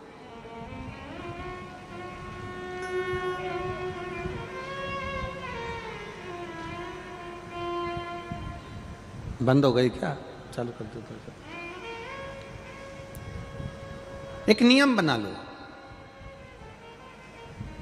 और जब एक नियम आप बना लोगे तो उस व्यक्ति ने नियम बनाया कि मेरे पास में कुम्हार रहता है, उस कुम्हार का मैं मुंह देखूंगा जो मट्टी के बर्तन बनाता। अब सुबह से उसका मुंह देखता, रोटी खा लेता, जब तक रोटी नहीं खाता जब तक उसका मुंह नहीं देख लेता, मुंह देखता रोटी खा लेता। एक दिन कुम्हार कहीं चले गया, इसको दिखा ही नहीं, कुम्हार के घर पर गया। कुम्हार कहाँ गया? तो कि मिट्टी लेने गया। कुम्हार मिट्टी लेने गया था, वहां पहुंच गया वहां हो रहा है, चालू कर रहा है, कर रहा है। कुम्हार मिट्टी लेने के लिए गया था और पड़ोसी उसको ढूंढते ढूंढते पहुंच गया। अब ढूंढते ढूंढते गया कुमार मिट्टी को खोद रहा था, खोदते खोदते कुमार को उसमें से एक हंडा सोने का मिल गया, हंडा मिल गया। इसने हंडा नहीं देखा जो पड़ोसी गया था, ये तो कुमार का मुंह देखने के लिए गया था। इसको हंडा दिखा, इसने हंडा हेड़ा, इतने में पड़ोसी ने कुमार का मुंह देखा और चिल्ला कर बोल दिया, मैंने देख लिया। अब कुमार को लगा इसने हंडे को देख लिया, ये जाएगा राजा के पास में और पूरा पैसा वहां राजा को दिलवा देगा, इससे अच्छा है कि आधा इसको दे दूं, आधा मैं रख लूं। कुमार इसके पास गया, घर पहुंचा, भैया तूने जो देखा ले, आधा तू ले ले। और आधा सोने की मुद्रा उसने पड़ोसी को दे दी और आधी खुद रख ली। उस पड़ोसी ने कहा, मैंने सोने की मुद्रा का हंडा नहीं देखा था, मैंने तो तेरा नियम बनाया था कि बस तेरा मुंह देखूंगा। संत ने कहा था, एक नियम अगर कोई बना लेता है उसको पूर्ण परमात्मा कर कर भंडार भर ही देता है, ये निश्चित है। तूने नियम बनाया, मैंने नियम बनाया तेरा मुख देखने का और मुझे प्राप्त हुआ, सोने की मुद्राएं प्राप्त हो गई। भगवान कृष्ण ने कहा, पांडवों तुम में से अगर एक ने भी नियम बना लिया शंकर भगवान को जल चढ़ाने का, शिव को बेलपत्र चढ़ाने का, शंकर की आराधना करने का, शंकर की पूजन करने का, शंकर भगवान का गुणगान करने का, यदि एक ने भी नियम बना लिया तो ये मेरा विश्वास कहता है, ये मेरा भरोसा कहता है कि तुम्हें अगर वो 100 भी है ना तो वो 0 के बराबर हो जाएंगे और तुम 500 के बराबर हो जाओगे। करो नियम, अपने नियम को मत तोड़ो, अपने नियम को समाप्त मत करो। अब पांडवों ने नियम बनाया। युधिष्ठिर कहते हैं कि भगवान शंकर की पूजन का नियम कौन बनाएगा? युधिष्ठिर कहते हैं मैं बना लेता हूं। इतने में अर्जुन बोले, आपको बहुत काम रहता है, आप नियम मत बनाओ। भीम कहता है मैं दिन भर खाने में लगा रहता हूँ, मेरे से भूखा रहा नहीं जाता, मैं नियम नहीं बना सकता। नकुल सहदेव मना कर दिए। अर्जुन ने नियम ले लिया, जब तक महादेव की पूजन नहीं कर लूंगा, जब तक शंकर भगवान के शिवलिंग पर 1 लोटा जल नहीं चढ़ा लूंगा, जब तक शंकर जी की आराधना नहीं कर लूंगा, तब तक मैं भोजन नहीं करूंगा। ये नियम बना लिया। जब तक शिव जी की आराधना नहीं करूंगा, शंकर भगवान को 1 लोटा जल नहीं चढ़ाऊंगा, तब तक मैं भोजन नहीं करूंगा। नियम बना लिया। मेरा आप सबसे निवेदन, एक नियम आप भी बनाओ, सारी समस्या का हल अपने नजदीक में जो शंकर जी का मंदिर हो वहां पर जाकर 1 लोटा जल चढ़ाओ प्रतिदिन। हां, बीच में अगर कहीं कोई काम अड़ गया, कोई तकलीफ आ गई, कोई कारण आ गया, ब्याह शादी हो गए, कोई फंक्शन आ गया, कोई दुख तकलीफें आ जाती हैं, हो जाए, कोई बात नहीं, 5 दिन 7 दिन 8 दिन छोड़ दिया, फिर पर नियम बनाओ। जितने लोग कथा सुन रहे हैं आस्था चैनल पर, जितने लोग कथा सुन रहे हैं फेसबुक यूट्यूब पर, और जितने लोग इस छत्रपति संभाजी नगर की भूमि पर कथा सुन रहे हैं, कि नियम बना लेना कि हमारे घर से 1 लोटा पानी भगवान शंकर के मंदिर रोज जाएगा। मैं जाऊं, चाहे पति जाए, चाहे बेटा जाए, चाहे घर का जाए, पर जाएगा जरूर। वैसे तो नियम बनाओ कि घर का प्रत्येक व्यक्ति 1 लोटा जल शिव जी को चढ़ाए, प्रत्येक व्यक्ति, क्योंकि उसका खाया उसको काम आएगा, तुम्हारा खाया तुम्हें काम आएगा। तुम्हारे दुख को तुम मिटाओगी, उसके दुख को वो मिटाएगा। नियम बना। अर्जुन ने नियम ले लिया, जब तक शंकर भगवान के शिवलिंग की पूजन नहीं करूंगा तब तक भोजन नहीं करूंगा। नियम बन गया। अब अर्जुन वन वन घूम रहे हैं, वन वन घूमते घूमते अर्जुन को आज 3 दिन हो गए और शंकर जी का कोई मंदिर नहीं मिला। शिव जी का कोई मंदिर अर्जुन को मिला ही नहीं, प्राप्ति नहीं हुआ।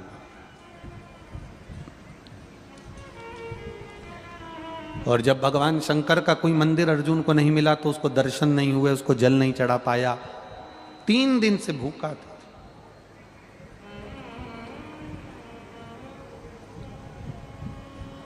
तीन दिन से भूखा।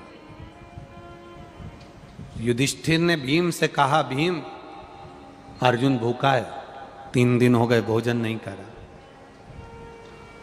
जहां पर विश्वास होता है वहां परमात्मा प्रकट होता है। गंगोत्री से गंगा सागर तक की यात्रा तो एक मुर्दा भी कर लेता। बोलो सही है कि गलत है? गंगोत्री में मुर्दे को पटक दो पानी में गंगा जी के अंदर, तो वो बहता बहता बहता बहता बहता बहता कहाँ तक पहुंच जाएगा? बोलो, जम के बोलो। गंगा सागर तक पहुंच जाएगा। गंगोत्री से गंगा सागर की यात्रा तो एक मुर्दा भी कर लेता है। तुम्हारे जिंदा रहने की पहचान वो होती है कि गंगा सागर से गंगोत्री तक की यात्रा करी जाए, अर्थात नीचे से ऊपर चढ़ा जाए, मतलब मेहनत कर कर आगे बढ़ा जाए। करोड़ों की संपदा कोई छोड़कर चले गया, आप ऐशो और आराम की जिंदगी जी रहे हो, वो अलग बात है, पर आपने कितनी मेहनत करी वो देखा जाता है।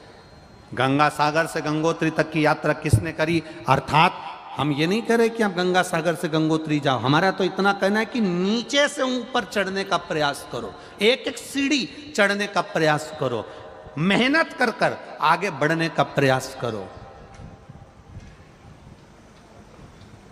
अपने कर्म को करते करते आगे बढ़ने का प्रयास करो। खेती में अगर बीज बो रहे हो, फसल लगा रहे हो, खेती कर रहे हो, बखर चला रहे हो, खेती करने का प्रयास कर रहे हो, तो ये मत मन में सोचना कि पिछली बार की फसल बिगड़ गई थी, अब की बार की भी फसल बिगड़ नहीं जाए, पाला ना पड़ जाए, पानी ना गिर जाए, ऐसा ना हो जाए, वैसा ना हो जाए, कहीं आंधी तूफान ना पड़ जाए। ना ना ना ना, पहली बार की फसल बिगड़ी थी, वो तुमने अपने भरोसे पर करी थी। अब की बार खेत में अगर बीज बो तो महादेव के भरोसे पर बोना, फसल वो देगा। हम जमीन को अपना समझ रहे हैं, बेल को अपना समझ रहा है, बखर को अपना समझ रहा है, काम को हम शास्त्र कह रहा है जिस दिन तुमने पूरा की पूरा काम, पूरा की पूरा परिवार, सब कुछ परमात्मा के भरोसे छोड़ दिया, फिर वो जाने।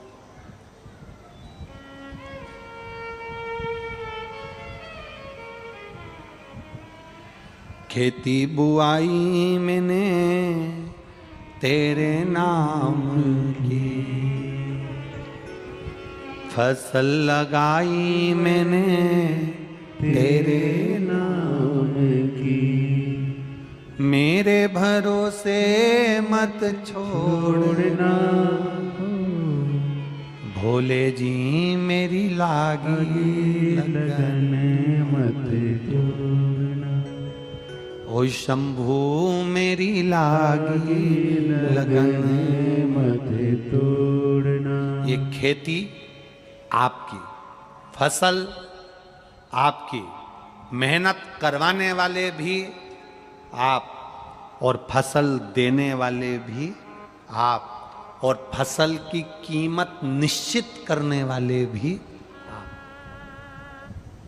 हम मेहनत कर सकते हैं, मेहनत। बैंक में एक लॉकर होता है, उस लॉकर में लोग अपना सोने का जेवर रखते हैं। उसकी दो चाबी होती है, एक मैनेजर के पास होती है, एक चाबी तुम्हारे पास होती है। जिसने बैंक के लॉकर में अपना सोना रखा होगा, गोल्ड रखा होगा, सामान रखा होगा, उसको मालूम है। दो चाबी होती है बैंक के लॉकर की, एक मैनेजर के पास, एक तुम्हारे पास।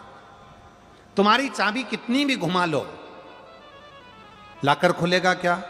जम के बोलो, नहीं खुलेगा। मैनेजर अपनी चाबी कितनी भी घुमा ले, लॉकर खुलेगा क्या? नहीं खुलेगा। तुम अपनी चाबी घुमाओ, मैनेजर आएगा, अपनी चाबी लगाकर घुमाएगा और लॉकर खुल जाएगा। उसी तरह तुम मेहनत की चाबी घुमाते रहो, मेरा भोलेनाथ चाबी लाकर घुमाएगा तुम्हारे भाग्य की, और कार्य हो जाएगा। भाग्य की चाबी वो घुमाता है, मेहनत की चाबी आपको घुमाना है।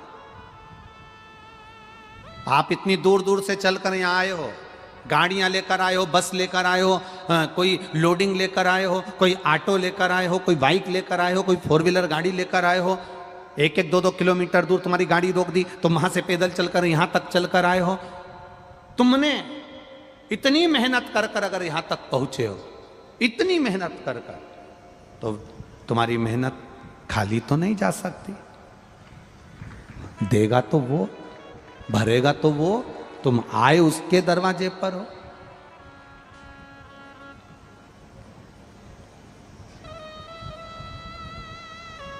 खाली नहीं छोड़ता वो।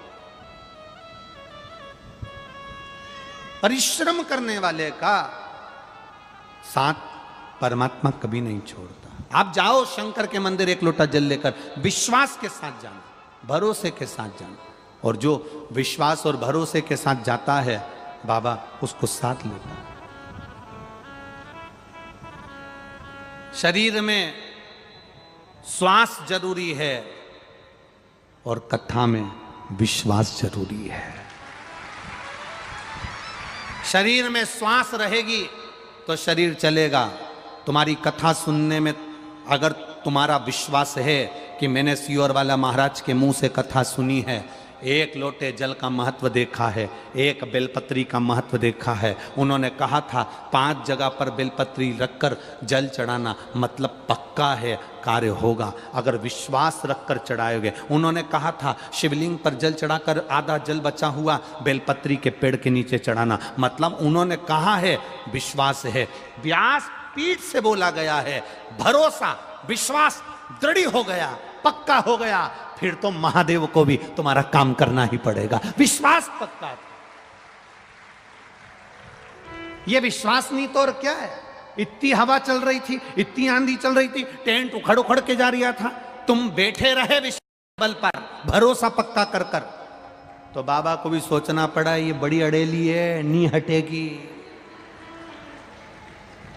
उसको भी सोचना पड़ता है भाई, उसको भी विचारना पड़ता है।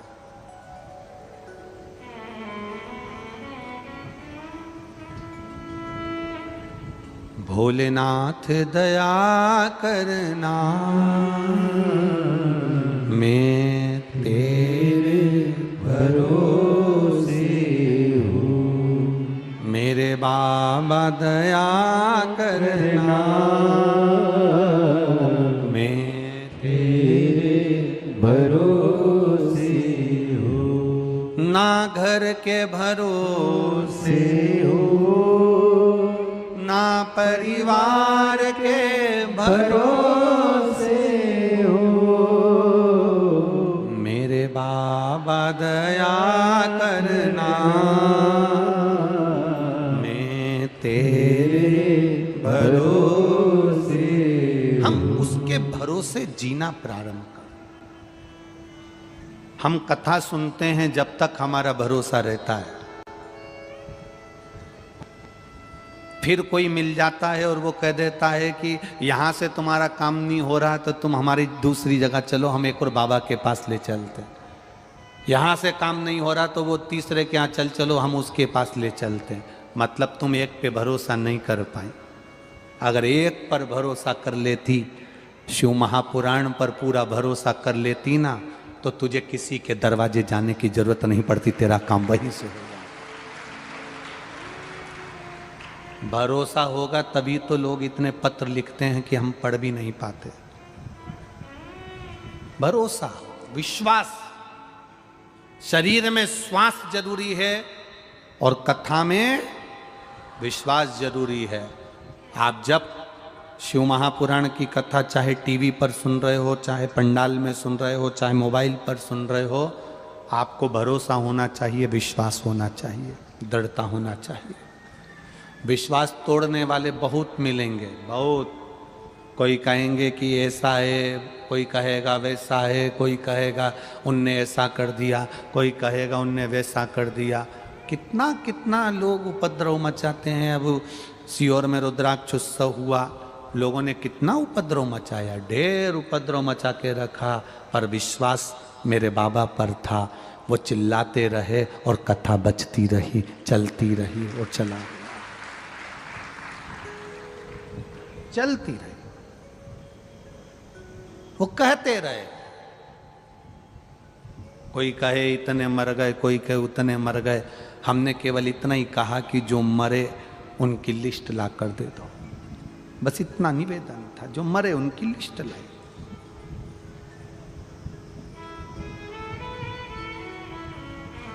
शिव तत्व को जानो। कहने वाले कहते रहेंगे, बोलने वाले बोलते रहेंगे। आग लगे बस्ती में, क्या किसको रोइए सोइए। आपका विश्वास कितना दृढ़ था, भरोसा दृढ़ था।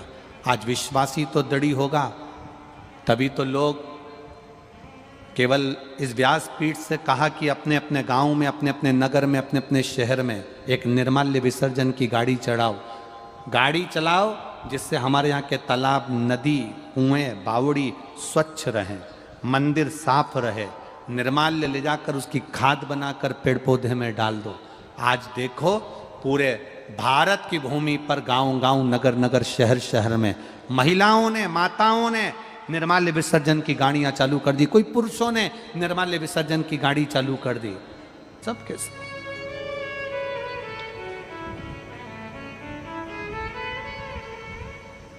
मंदिर में आप झाड़ू लगाते हो, मंदिर की सफाई करते हो, सेवा करते हो, ये खाली नहीं जाएगा।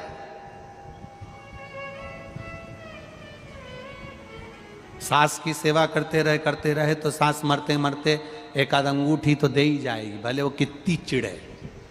पर सेवा कर रहे हो तो देगी, नहीं कर रहे हो तो वो अपनी बेटी को भी दे सकती है। कोई जरूरी नहीं है कि तुम्हें ही देगी। जो करेगा उसे मिलेगा। सेवा करो तो मेवा मिले।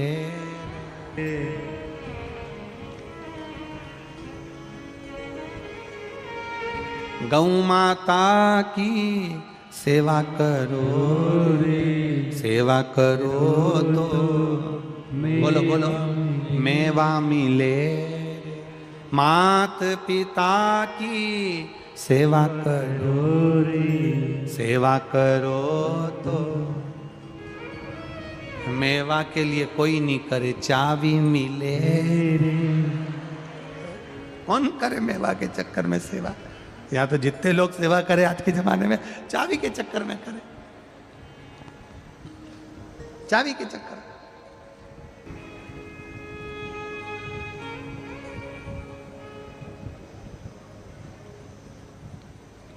करो सेवा उसकी। मंदिर जा रहे हो, झाड़ू लगा दो, पोछा लगा दो, गंदगी साफ कर दो।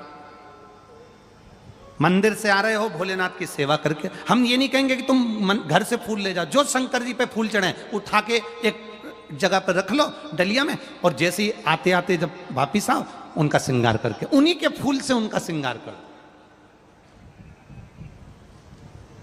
दूसरे का नहीं चाहिए, उन्हीं का उनको दे दो।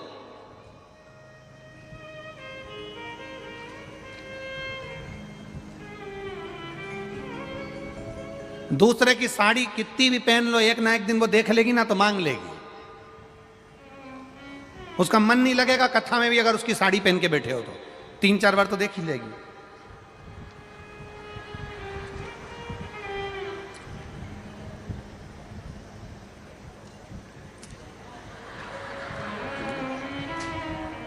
मैंने पहले दी थी तेरे को। तो जो साड़ी पहनी है फिर वो देखना ही बंद कर दे। क्या देखे बार बार? तो उसने देखना बंद कर दिया। उसने कहा ये बार बार साड़ी की क्या? कभी कभी वो एक व्यक्ति अपने ससुराल जा रहा था, और ससुराल जाते जाते बीच में उसका मित्र मिल गया। मित्र को देखा तो उसने कह दिया कि मैं मेरी ससुराल जा रहा हूं, तू क्या कर रहा है? कि कुछ नहीं। कुछ नहीं? हाँ कुछ नहीं, मैं ससुराल जा रहा हूँ, तू फ्री है तो मेरे साथ चल। चल के नहीं, मेरे पास कपड़े वपड़े नहीं। अरे कपड़े की क्या करना, मेरे पास रखे, मैं बैग में से दे दूंगा, पहन लेना, चल। मित्र उसको ससुराल ले गया, और उसने ससुराल में जाने से पहले अपना जो पजामा था वो मित्र को दे दिया कि ये पहन ले। वो कुर्ता तो उसका अच्छा था, पजामा ही गड़बड़ था, पजामा उसने दे दिया। अब वो ससुराल में गया, साले ने पूछ लिया, जीजा जी ये कौन है? मेरा दोस्त है, मित्र। मैं अकेला आ रहा था तो मैंने सोचा कि अकेला आ रहा हूं तो इसको साथ में ये जा रहा था, तो मैंने कहा तू भी मेरे ससुराल चल। चल ले आया। कुर्ता इसी का है, पजामा मेरा है। अब दोस्त को गुस्सा आ गया। मित्र ने कहा बताओ कितना बेवकूफ आदमी है, अकल मकल नहीं है तेरे में, रत्ती भर की भी। जैसे ही उसका साला गया तो इसने मित्र से कहा तेरे में अकल नहीं, बेवकूफ है, पागल है, मूर्ख है। ये कहने की क्या जरूरत थी कि कुर्ता मेरा पजामा तेरा है, मैं जा रही मेरे गांव वापिस। उसने कहा नहीं नहीं रुक जा, अब नहीं कहूंगा, तेरी सौगंध नहीं कहूंगा, किसी से नहीं कहूंगा कि पजामा मेरा, बस खत्म। अब ये मामा जी के यहां से भोजन करने बुलाया तो ये मामा जी के यहां गया तो मामा जी के यहां से उनकी बहुओं ने पूछ लिया जीजा जी ये कौन है? मेरा दोस्त है, मैं अकेला आ रहा था तो मैंने सोचा चलो इसको भी ले चलो।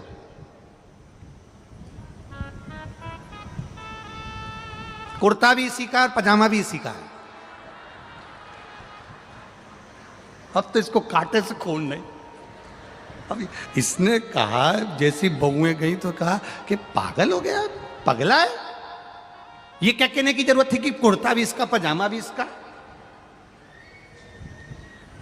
मैं जा रहा यहां से।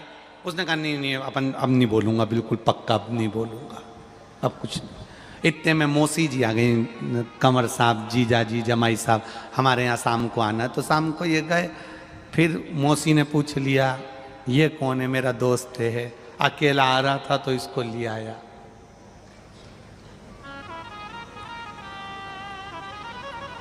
पजामे की कोई बात मैं यहां करना नहीं चाहता हूं। मौसी ने फिर पूछ ही लिया कौन सा पजामा? तो कह दिया जो ये पहना है वो मेरा। अब तो उसको कांटे से खून नहीं हुआ, और ही गुस्सा पड़ गया, गुस्सा।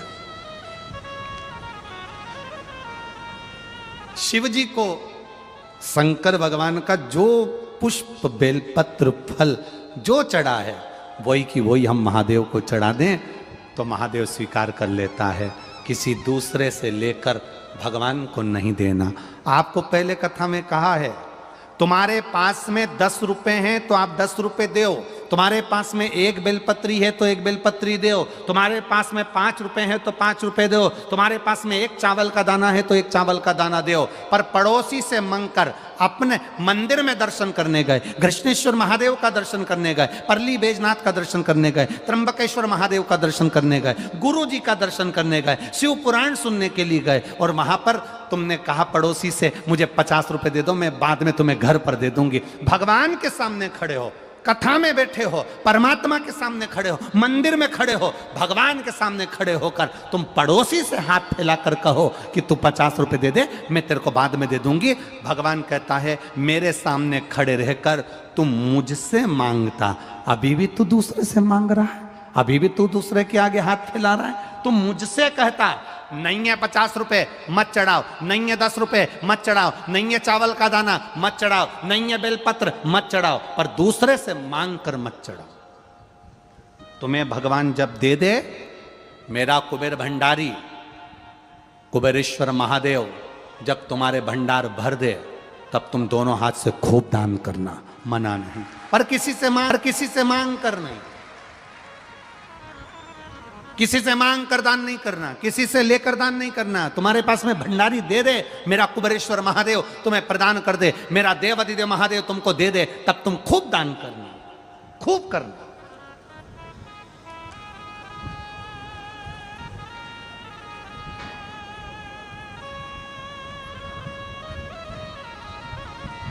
हम आपको क्या वर्णन करें। हम सबसे ज्यादा कुबेरेश्वर धाम पर कमी थी तो पानी की कमी थी। आपको पहले भी मालूम है पानी की बड़ी कमी थी। वहाँ बोर खोदो तो 500 फीट 400 फीट बोर खोदना पड़ता था, पानी नहीं निकलता था, और पानी निकलता ही नहीं था, खो आ जाती थी नीचे, पानी नहीं निकलता।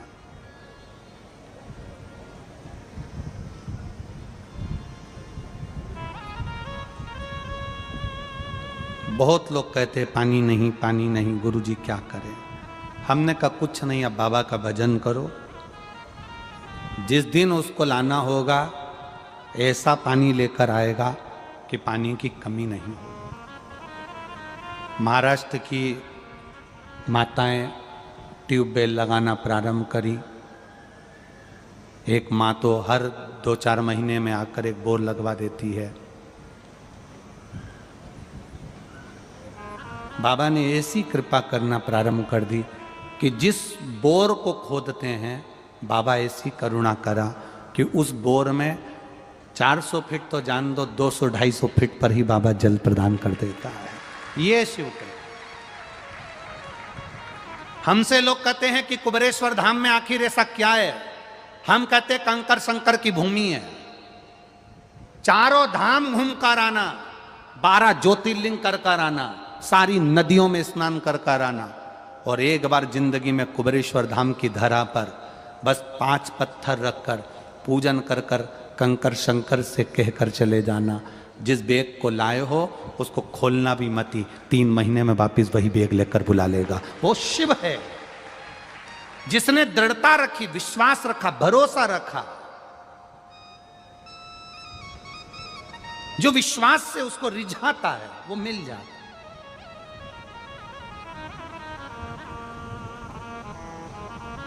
कृपा करने वाला तो वो है।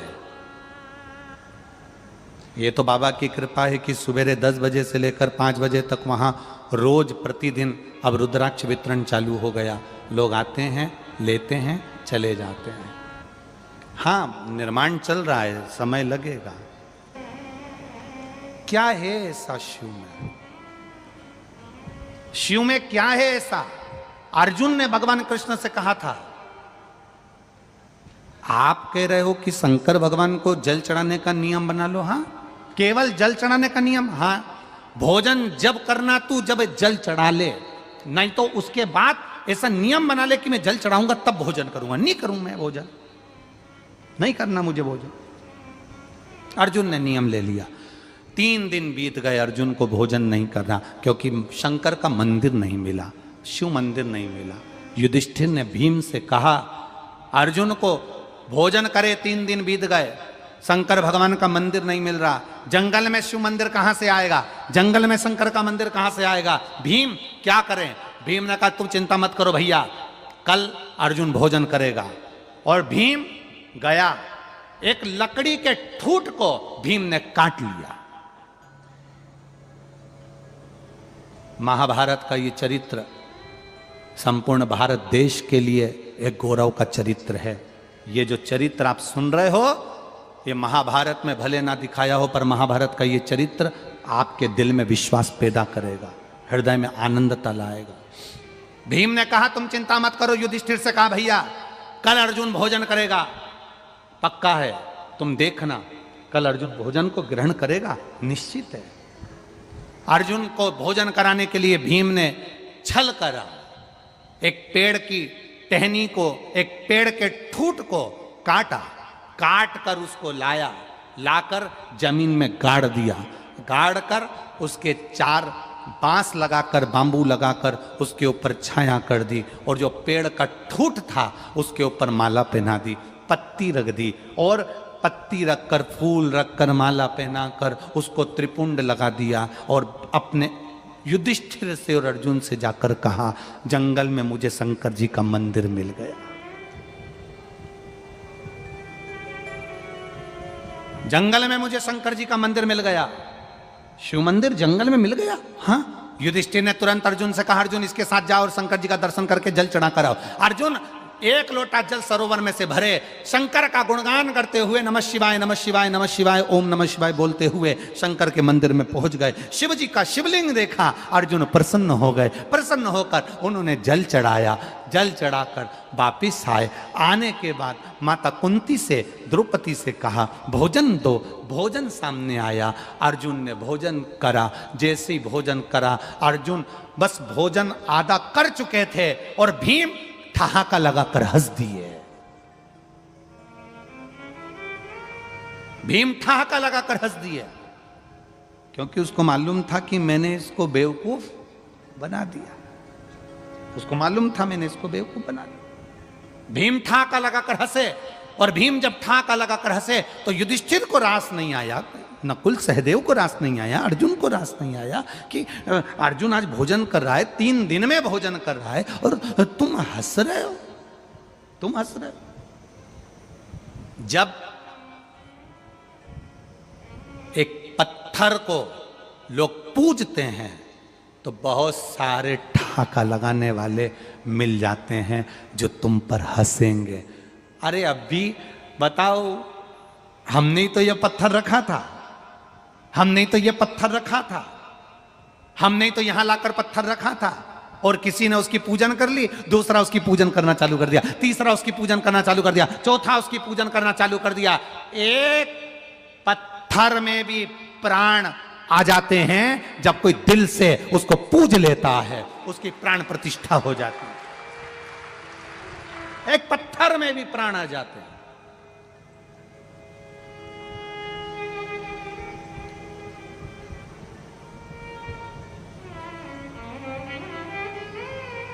आप कुबेरेश्वर धाम पर जाएंगे तो हमने एक केदार शिला रखी है, करें दर्शन आप लोगों ने। एक बड़ी सी शिला, केदार शिला उसका नाम है, आप उसका दर्शन करिएगा। केवल उस पर आपका हाथ का स्पर्श मात्र, ये 2 हाथ का स्पर्श, उस केदार शिला का महत्व ही यही है। जो संतान प्राप्ति के लिए आते हैं वो हल्दी का छापा लगा देते हैं, जो शादी के लिए आते हैं वो कुंकुम का छापा लगा देते हैं। बस केदार शिला पर हाथ का स्पर्श करते हैं, पूजन करते हैं और बाबा से विनती कर कर जाते हैं और बाबा भंडार। उस केदार शिला का स्मरण, कंकर शिला का भाव व्यक्त किया, हंस दिए। भीम को हंसी आ गई, भीम को हंसी, ठाका लगा रहा है भीम। ऐसे दुनिया में कई लोग हंसेंगे। आप सीहोर आएंगे कंकर शंकर की भूमि पर तो लोग कह देंगे क्या रखा है वहां, क्यों जा रहे हो वहां, शंकर जी का मंदिर भी नहीं बना अभी तो, शिव जी भी नहीं बैठे अभी तो, क्या करोगे वहां जाकर। हम दूसरे की क्या बात करें, कुछ लोग ऐसे भी मिल जाएंगे अपने भी, जो आप आएंगे तो आपको वहीं से कह देंगे क्या रखा है वहां पर, क्या करोगे जाकर, जाना है तो यहां जाओ वहां जाओ, क्यों आते हो कुबेरेश्वर धाम। पर जो विश्वास लेकर आया, भरोसा लेकर आया, उस दृढ़ता के साथ आया है, उस भूमि के कंकर को शंकर मानकर आया है, वहां बैठकर 108 बार श्री शिवाय नमस्तुभ्यम कहकर गया है, वो झोली भरकर वापिस आया है, करोड़ों का धन लेकर आया है, संपदा लेकर। क्या वर्णन करें हम उस कुबेर भंडारी की भूमि का। एक नेपाल की एक महिला बाबा के यहाँ आई, गई थी महाकाल दर्शन करने और बाबा के यहाँ आकर बस उसने कहा मेरा बहुत बड़ा केस चल रहा है बाबा, साथ ले, बस बहुत है, साथ ले।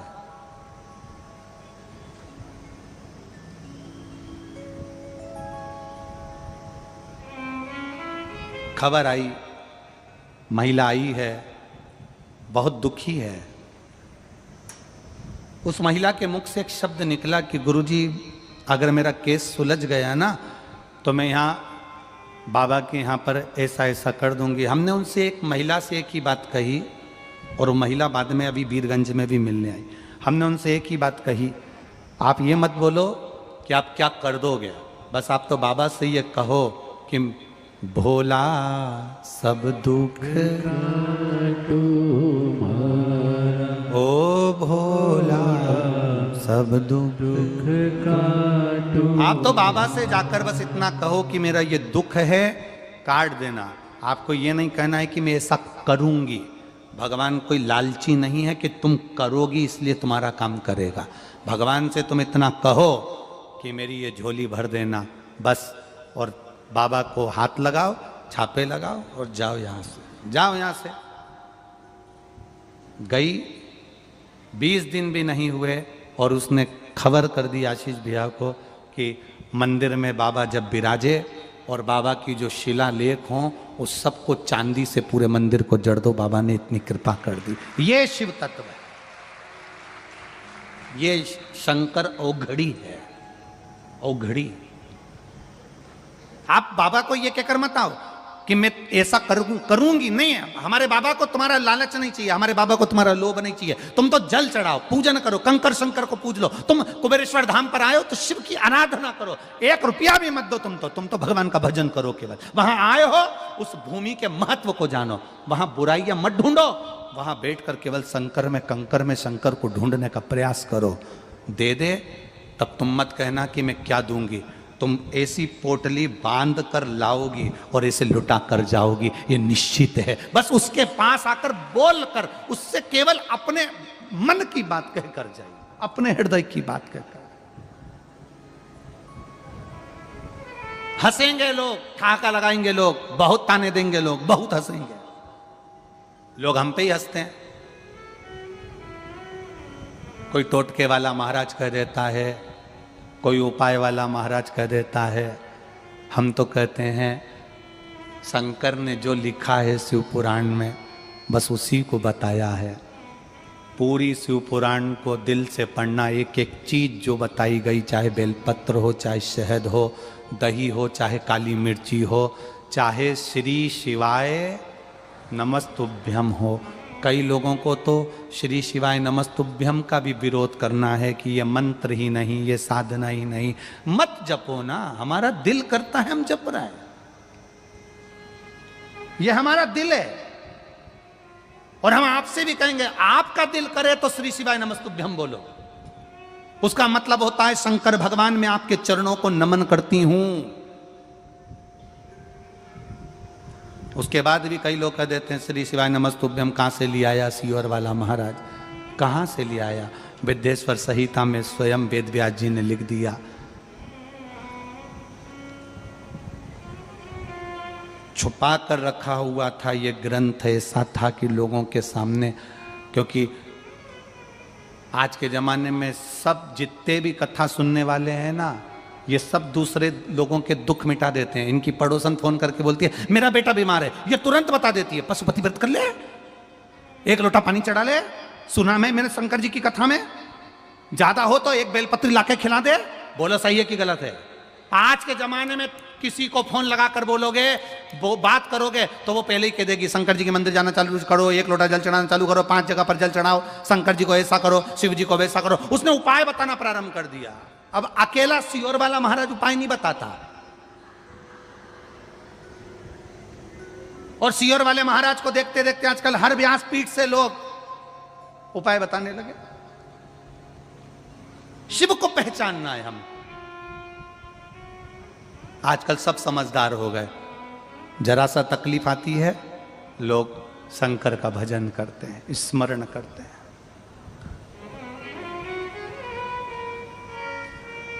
शिव भक्ति को धारण करते, शिव स्मरण में डूबे रहते, शिव स्मरण में डूबे रहते। कुछ नहीं है, कुछ नहीं, केवल शिव तत्व को जानना। ठहाका लगाकर हंसे थे भीम, क्योंकि उन्होंने केवल एक लकड़ी का ठूट रखा था, केवल एक लकड़ी का ठूट रखा था, इसलिए ठहाका लगाकर हंसे थे भीम। एक लकड़ी के ठूट को देखकर इसलिए हंस रहे हैं। भीम के हंसने का कारण केवल इतना है कि मैंने अर्जुन को बेवकूफ बना दिया। और ऐसे दुनिया में ना जाने कितने लोग हैं जो हंसने का काम करते हैं कि हमने तो बताओ अभी यहाँ पर केवल कंकर रखा था, इसको पूछ कर चले गए। कई माताएं जब कथा सुनकर पंडाल से जाती हैं तो यहाँ की मिट्टी भी उठा कर ले जाती हैं। कुछ तो उस मिट्टी का लाभ मिलता होगा, तब तो ले जाती होगी।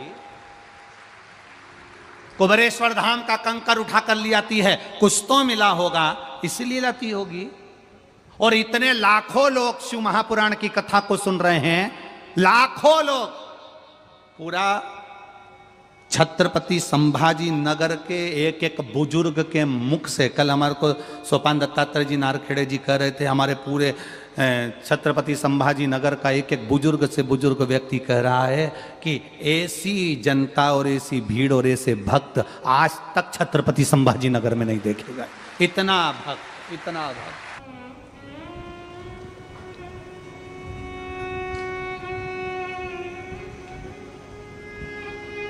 बस भीम हंसा, युधिष्ठिर ने पूछ लिया, भीम इधर आओ। क्यों हंस रहे हो? तुम्हारे हंसने का कारण क्या है? भीम हंसकर बोला कि ये अर्जुन खाना खा लिया, भोजन कर लिया, इसको यही नहीं मालूम कि जहां ये जल चढ़ाकर आया वहां शिवलिंग था ही नहीं। मैंने लकड़ी के ठूठ को काट कर उस पर माला पहना दी, फूल रख दिया, पत्ती रख दी, 4 बांबू लगाकर उस पर छप्पर कर दिया और अर्जुन से कह दिया कि तू जल चढ़ा दे, और उसे जल चढ़वाया और उसको खाना खिला दिया।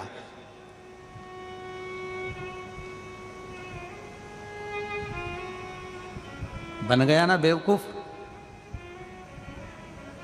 अर्जुन कहते हैं ऐसा नहीं है, मैंने महादेव को जल चढ़ाया है, वो लकड़ी का ठूठ नहीं हो सकता, मेरी साधना कमजोर नहीं हो सकती, मैंने जल चढ़ाया है वो महादेव ही है। भीम कहता है मैंने लकड़ी का ठूठ काटा था, काट कर जमीन में गाड़ा था, गाड़ कर ऊपर बांस बंबू लगाकर उसके ऊपर छाया कर दी थी और फूल पत्ती मैंने डाली थी। देखी तुमने? त्रिपुंड मैंने लगाया था, शिवलिंग नहीं था, लकड़ी पे पानी चढ़वा के तुमको खाना खिलाना था, भोजन कराना था, इसीलिए मैंने तुम्हारे लिए करा था। अर्जुन आंख में आंसू भर कर कहते हैं मेरा महादेव है वहां, मैंने जल चढ़ाया है और जल उसी पर चढ़ाया है और जल उसी ने स्वीकार करा है। युधिष्ठिर कहते हैं चलो भीम तुम कह रहे हो कि लकड़ी का ठूठ है, तूने गाड़ा था, अर्जुन कह रहा है कि मेरा महादेव है, चलो अभी की अभी नकुल सहदेव अर्जुन युधिष्ठिर कुंती सब चले, द्रौपदी भी चली।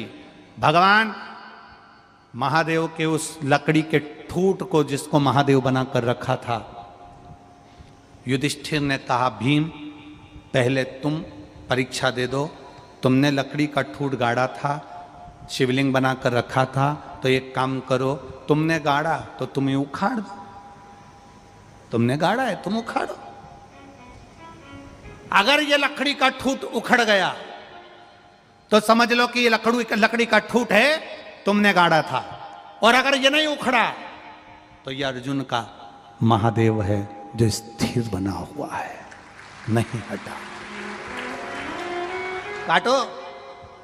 भीम उठा गया, ठहाका लगाता हुआ भीम ने लकड़ी के ठूठ को उखाड़ना चाहा, लकड़ी के ठूठ को भीम उखाड़ना चाह रहा है। जिसको भीम ने गाड़ा था, जिसको भीम ने रखा था, जिसको भीम ने बनाया था, उसी शिवलिंग को, लकड़ी के ठूठ को भीम उखाड़ रहा है, पर वो ठूठ उखड़ता नहीं। भीम गया, हडिम्बा को कहा कि हाथी लेकर आओ, अपनी धर्म पत्नी से हाथी बुलवाया, हाथी की सूंड से उस लकड़ी के ठूठ को हटवाया, नहीं हटा। हाथी के सूंड से बड़ के पेड़ की डालियां बांधकर उस ठूठ को हटवाया, ठूठ नहीं हटा।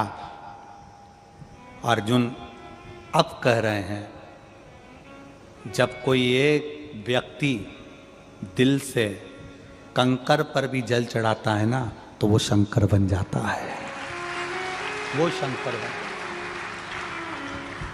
एक व्यक्ति अगर दिल से शंकर भगवान पर जल चढ़ाता है, कंकर पर भी जल चढ़ाएगा तो वो शंकर बन जाएगा। शंकर को ढूंढने जाने की जरूरत नहीं पड़ती। तुम्हारा विश्वास नदी में नाव, शरीर में पांव और कथा में भाव, बस यही मूल है, ये मूल है। फिर आप जिस भाव से जाओगे वो स्वीकार कर लेगा, जिस भाव से पहुंचोगे स्वीकार कर लेगा।